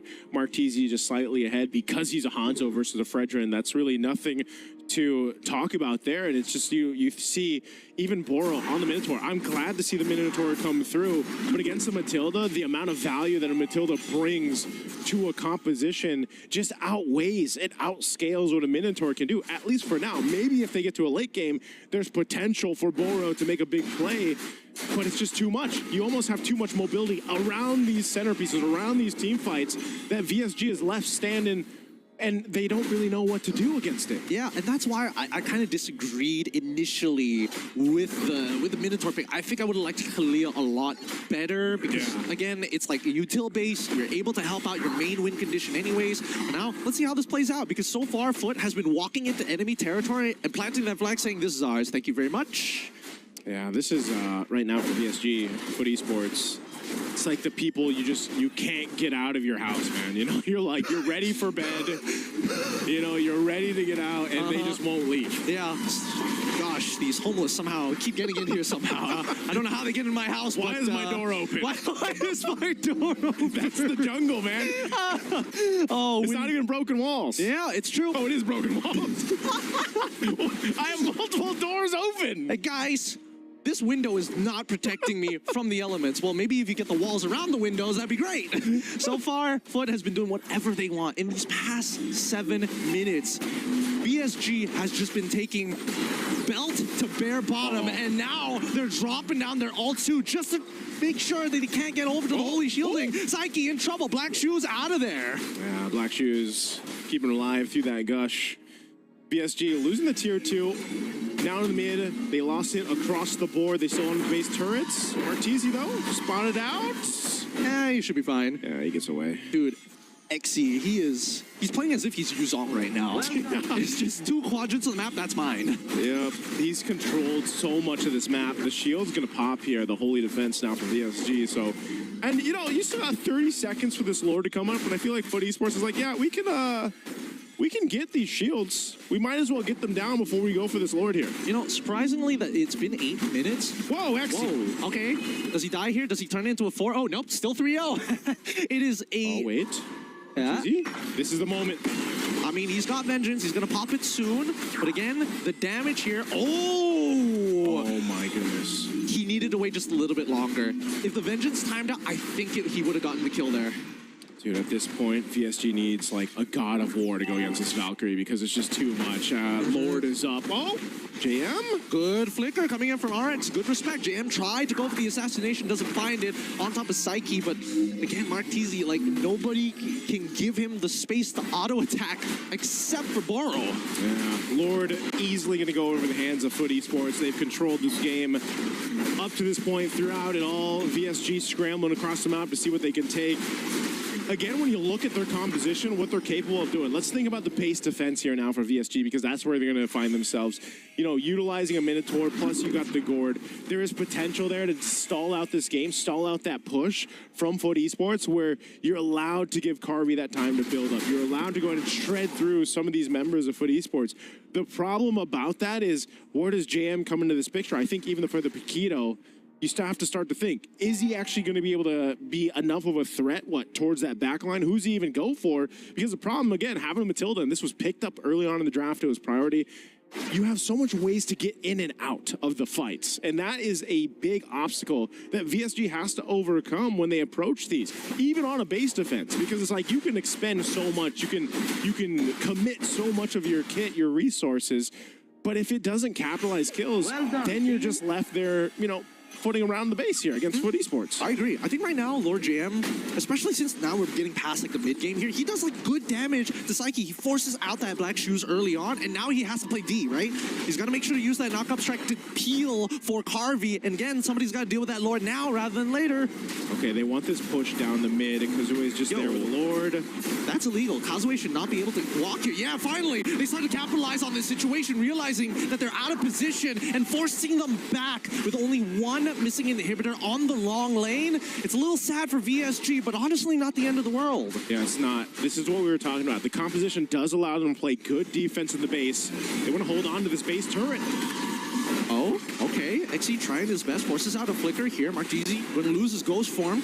Get back to the main body here, but I don't know. VSG, they're waiting for Boro, but he doesn't have his ult either. Ooh. Now they're going to use the Gods, but it gets canceled out straight away. Blotz Fence making the play of his life, and now opening an opportunity for Foot to walk into enemy territory, converting into 2 inhibitors. Oh, RX picks up a win in nature. They're going to go for this last base turret. VSG down a member. Can they stay in this game? They don't have any waves aside this cannon minion. Boro, though, taking a brunt of the damage. They want to stay and keep things intact. They've got a mid-wave push of these minions. They got to sell this. They got to force Boro to ult, and he's going to make an attempt. Boro, motivational shout, Martese as well. Already oh, you going to the ghost form, getting into Psyche. Somebody's not stopping him. Black Shoes gets him out of there. Praises Wrath already through as XE able to cover the right side. Lord JM needs to push these minions out of here with his knock-up strike. He gets it. Unfortunately, focuses on the heroes, and this should be it. FUT able to take the game 6-1. Foot Esports dominant throughout the game here for this one against VSG. VSG brought an interesting draft, a unique draft and unique heroes to this one, and it just did not work out. The Hanzo, the Minotaur, it's just a little bit too late to build up and scale up. And so for this one, Foot Esports, a clear comp that works, that we've seen work time and time. Even shades of old meta brought back here for this one. And it was executed perfectly for them. Yep. Something that we can say is that just like M6, where we start with best of ones and then eventually move on, is that some teams, especially when they lose 2 games or even like a crazy comeback, they start to overthink, right? They start to overthink, they start to get too creative, and then it just ends up like betraying themselves. A little bit. I'm not going to lie, a little bit. But I also think that right now, the biggest thing we are seeing from a lot of these teams here at the Wildcard is the awareness of the jungle path. Sometimes there's a little bit of scrutiny. Oh, I don't want to completely clear my bottom side. Where are those camps? Why are they not being stolen? I feel there's still a lot of gold in EXP being wasted on the map. Yeah, that's why that jungle change or that kind of option to change things up in your path is so apparent from what we've seen even today. I mean, the way things kind of come into place early game is something that can be said. Even if you get something like the Hanzo, who usually has an advantage in terms of what you can take from camps, scaling up a little bit faster. You could see, because of they were so focused on allowing that to happen, Carvy's lane himself was just kind of taken care of. Carvey, think about it, he had 2 early deaths. XE is a big part of that. Again, the fact that he was able to go ahead and go 1v2 in a lot of scenarios and hold his own, put pressure in his lane, was a big part of why this all came together for Foot Esports. Plus, again, the Matilda, man, is so good. But here's the thing, again, this is my personal opinion, but this is one of those things where I will die on that hill, right? What? Which hill? Which is, I'd rather go up against a Paquito than a Freya. Like, I might lose against both. Yeah. But I will feel more upset because Freya's just in my face and there's nothing I can do about it. Paquito, like a real boxer, he will hit you a few times and then he'll float like a butterfly, you know, like chill for a bit, get his cooldowns.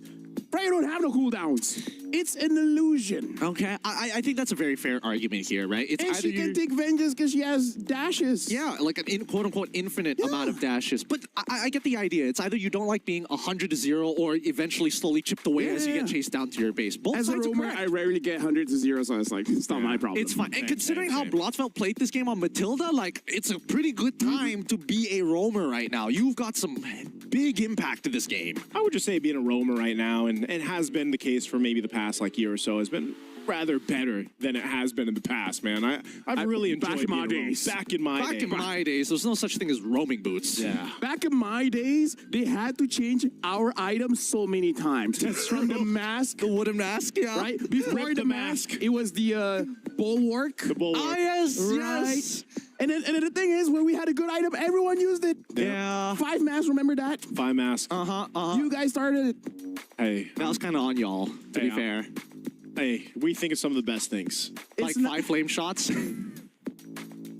Where you use the scale with distance. Yeah, Dude. As long as there's no more eating Diggy, I'm okay with that. Like, some of the things you guys make are pretty diabolical. But with that being said, I am interested to see whether we get to see at the end of the day here or at social media later on where we look at the scores to see how Group A is looking at. Because Group B, everyone's going to make it through. It's more about who you're going to face up against in the CGBS. Yeah. No, cross group breakout stage.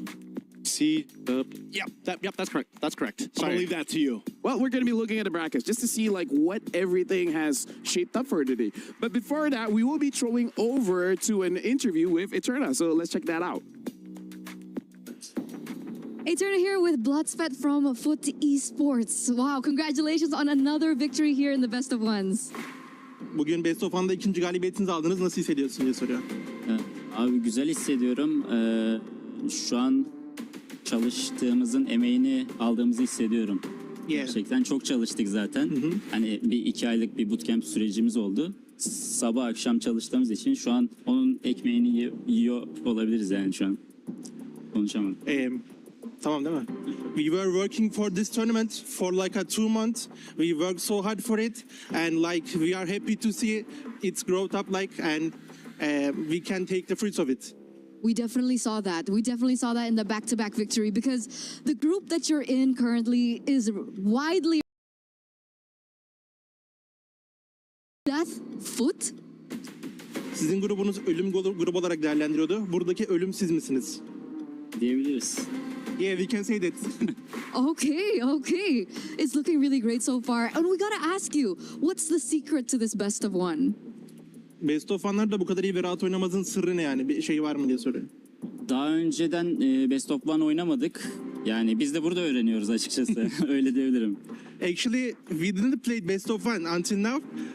I can say we learned it with this tournament. Okay, so they're also new to it. So they're also trying to figure it out. But the way that they figured it out, it's looking good for them right now. 2-0 so far. And I think the panel earlier on had some discussions about the meta in the roaming position. Now, what are your thoughts on that? And were you surprised with the Minotaur pick earlier on? Can you ask again? Were you surprised with the Minotaur pick earlier on? Minotaur pick ile ilgili görünce şaşırdınız mı? Nasıl hissettin diye soruyor. Yani metada olmayan bir pick, evet. Kullanılmayan bir pick. Ama kolay olacağını hissettim. Yani Mino'yu gördükten sonra kolay olacağını hissettim yani. Çünkü metada değil. Like, you know, Mino is not in the meta, and when I say it, I say to myself, oh, we're gonna win this. Oh, okay. So he already was confident when he saw the Minotaur pick. Now, going back to that, what do you think about the meta for the roamer? Do you think it's flexible? Do you think there's certain picks that are good, or what do you think about it? Şu anda roam metası hakkında ne düşünüyorsun burada oynanan karakter hakkında? Sence öyle flexible rahat mı yoksa birkaç karakter var ve sadece onlar mı oynanıyor? Şu an tank metası o kadar açık değil. Yani Matilda, Atlas, hani Chu, yani böyle hızlı kahramanlar oynanıyor şu an. Tabii ileride değişebilir. Ama benim için iyi, rahat. Seviyorum ve sevdiğim çarlar metada diyebilirim yani. Until now, we were expecting a tank meta, but right now I can say the fast characters are more important on the tournament. Like his characters Atlas, Matilda, Chu. I love to play with these characters, and I'm comfortable with it. Okay, so we're going to see more of those picks later on. And of course, before we let you go to get some rest for the day, we do want to ask you, tomorrow you are going to be facing Alpha 7 and KOG. Which do you think is the bigger threat to your team? Yarın Alpha 7 ve KOG'a karşı oynayacaksınız. Sizce sizin için hangisi daha büyük bir tehdit? Yani biz kendimize bakıyoruz, rakiplerimizi izlemiyoruz. Yani kendi maçlarımızdan şu an mesela analizleyeceğiz. Hani kendimize bakıyoruz. Yani rakiplerimize bir çekincemiz yok, bir korkumuz yok yani açıkçası. Actually, we are not afraid both of them. We will try to improve our game and focus our game. And what we're gonna do is we will improve. We will focusing to improve our game again. We will analyze our matches and we will be ready for the next day. All right, mentality of champions and mentality of survivors through the wild card. So once again, congratulations. Get some rest. Thank you so much for the translation as well, because we are going to throw it over back to our panel. Thank you very much. And yeah, roaming position is good as long as the hero is fast. As a roamer, I do agree, especially with the mid duo, both the roamer as well as the mid laner. Yeah. They're fast, they're good. So here's my suggestion for Gord. Yeah. add a fourth ability where you have a bar under your mana, right? So you can only use the fourth ability until that bar is depleted. And what that does, it's kind of like Farsight. You get on your board where you can free travel, added movement speed. You don't care about obstacles. Once the thing is done, you get off your board. I approve. And then as you move, just like Elite, you just feel the bar. That's and true. then when your skill hits, it feels the bar. Feels the bar. I approve. Mobility. You like the idea? I need mobility. Right? I think that's only going to happen when Moonton decides to do a collaboration with Marvel. I think that's like the only time that's like a Silver Surfer type nonsense. Yeah. I'm down for it, but at the same time, like, do I need another character that goes through walls? Yeah. That's my only problem. But also, that's why, like, throughout MLBB history, we've seen picks like Grok, Cho, like all of these heroes that has one way or the other to make themselves faster. Like even Kalia, right? The second skill dash, not a short cooldown. It's pretty long, but it's a long distance, right? So we need more of that. I think we do. But I will say that I'm glad to see some of these unique hero picks come up. I hope we get to see more in day 2 and even once we get to inevitably the main stage of MSC because, you know, the Hanzo didn't work. The Minotaur didn't work here. But I hope there's room for more unique heroes to come through this meta because I think there is a lot of room for flexibility. When Eterna asked the question there, you know, I think we are in a good position, not just for the roam right now, but also just as a whole. There's a lot of this testing going on, I feel like, for a lot of the teams. I think it's more on the gold and jungle, a bit more restricted. Everyone else, there's still a bit more options, right? I don't know. I feel like mid lane is the only one that's like, all right, you got like 4 picks. That's it. You kind of can't do anything other than those 4. So I would like to see maybe just a little bit more in that position. But other than that, I think that right now, the meta is dangerous. Like really, really dangerous. I feel like we're one hidden pick away from actually opening a new can of worms. Who would it be? I feel like Hirara is one of them. Right? Because I feel like she demands her own type of draft. Personally for me, right? So Hirara is one. I think, unironically, Ruby might just be the pairing that Hirara needs. With her extra damage now. I mean, that was like a... I mean, that part is like a, oh, that's nice to have, you know? Just the crowd control that she gives. Exactly. Like, for the whole, you know, iframe movement to work even more. You have damage. You have a way to sustain naturally in the early stages of the game. You can control waves. There's basically no quote-unquote bad matchup for you because you don't lose the lane. You just sandbag it. That's true. Unfortunately, I feel like some cool heroes, we try to make a meta, it just won't happen. Picks like the Ling. You know? I feel like quite a lot of people were hoping for Alpha. But in the testing, it looks like his clear speed is slow to the point where going up against an Akai, a Fedri, you know, they can steal your camps. Were you doing this pre-Mythic Glory? Yeah, because it changes for Mythic Glory. Oh, yeah. That comes into effect. That's so annoying, isn't it? I don't know. I don't know. It's been very frustrating to do homework because like now I actually have to like legit efficiently grind just so that I have access to the new changes. Like you can't speak for it unless you are Mythical Glory. Yeah. Exactly. Really frustrating. And it gets frustrating when it doesn't matter. Right? It's like, these are all the changes. Let me just start. It's like, it doesn't matter. It doesn't matter. It doesn't matter. It doesn't help enough. It doesn't help enough. It is an Excel sheet. It's bad. It's so many of them where it's like I have a quality of calculator. life. You have a calculator? On my phone. It better be a Mobile Legends calculator. Hey, he's got a phone now too. You better watch out. I'm making the big bucks now. Well, we'll be looking at the schedule, right?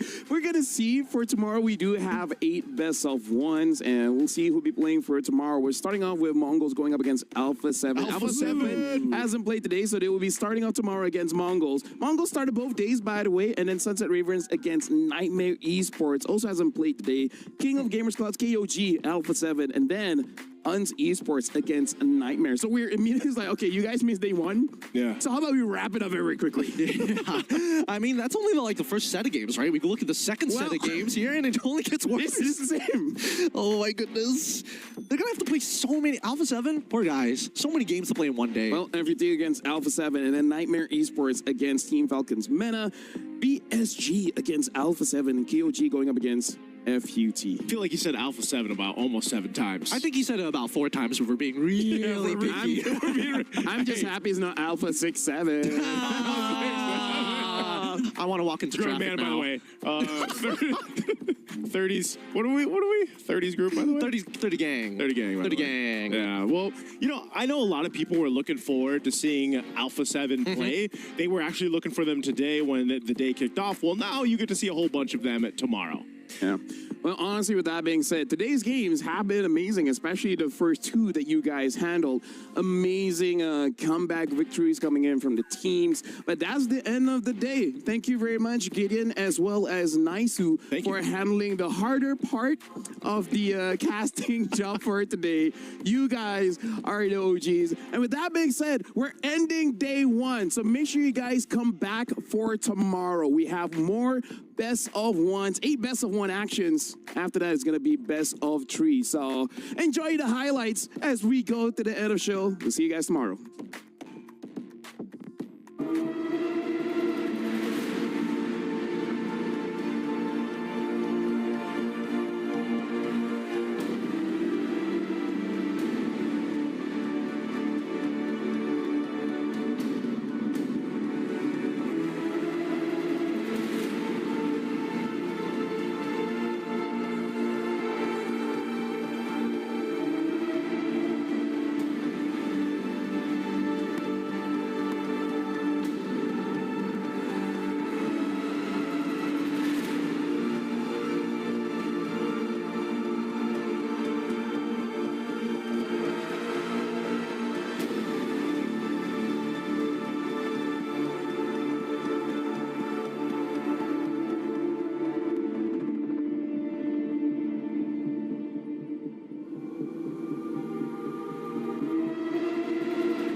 Singular posture for 12 hours a day. It's time your chair evolved. This is Secret Lab Titan Evo. Ergonomically engineered for you, gamers.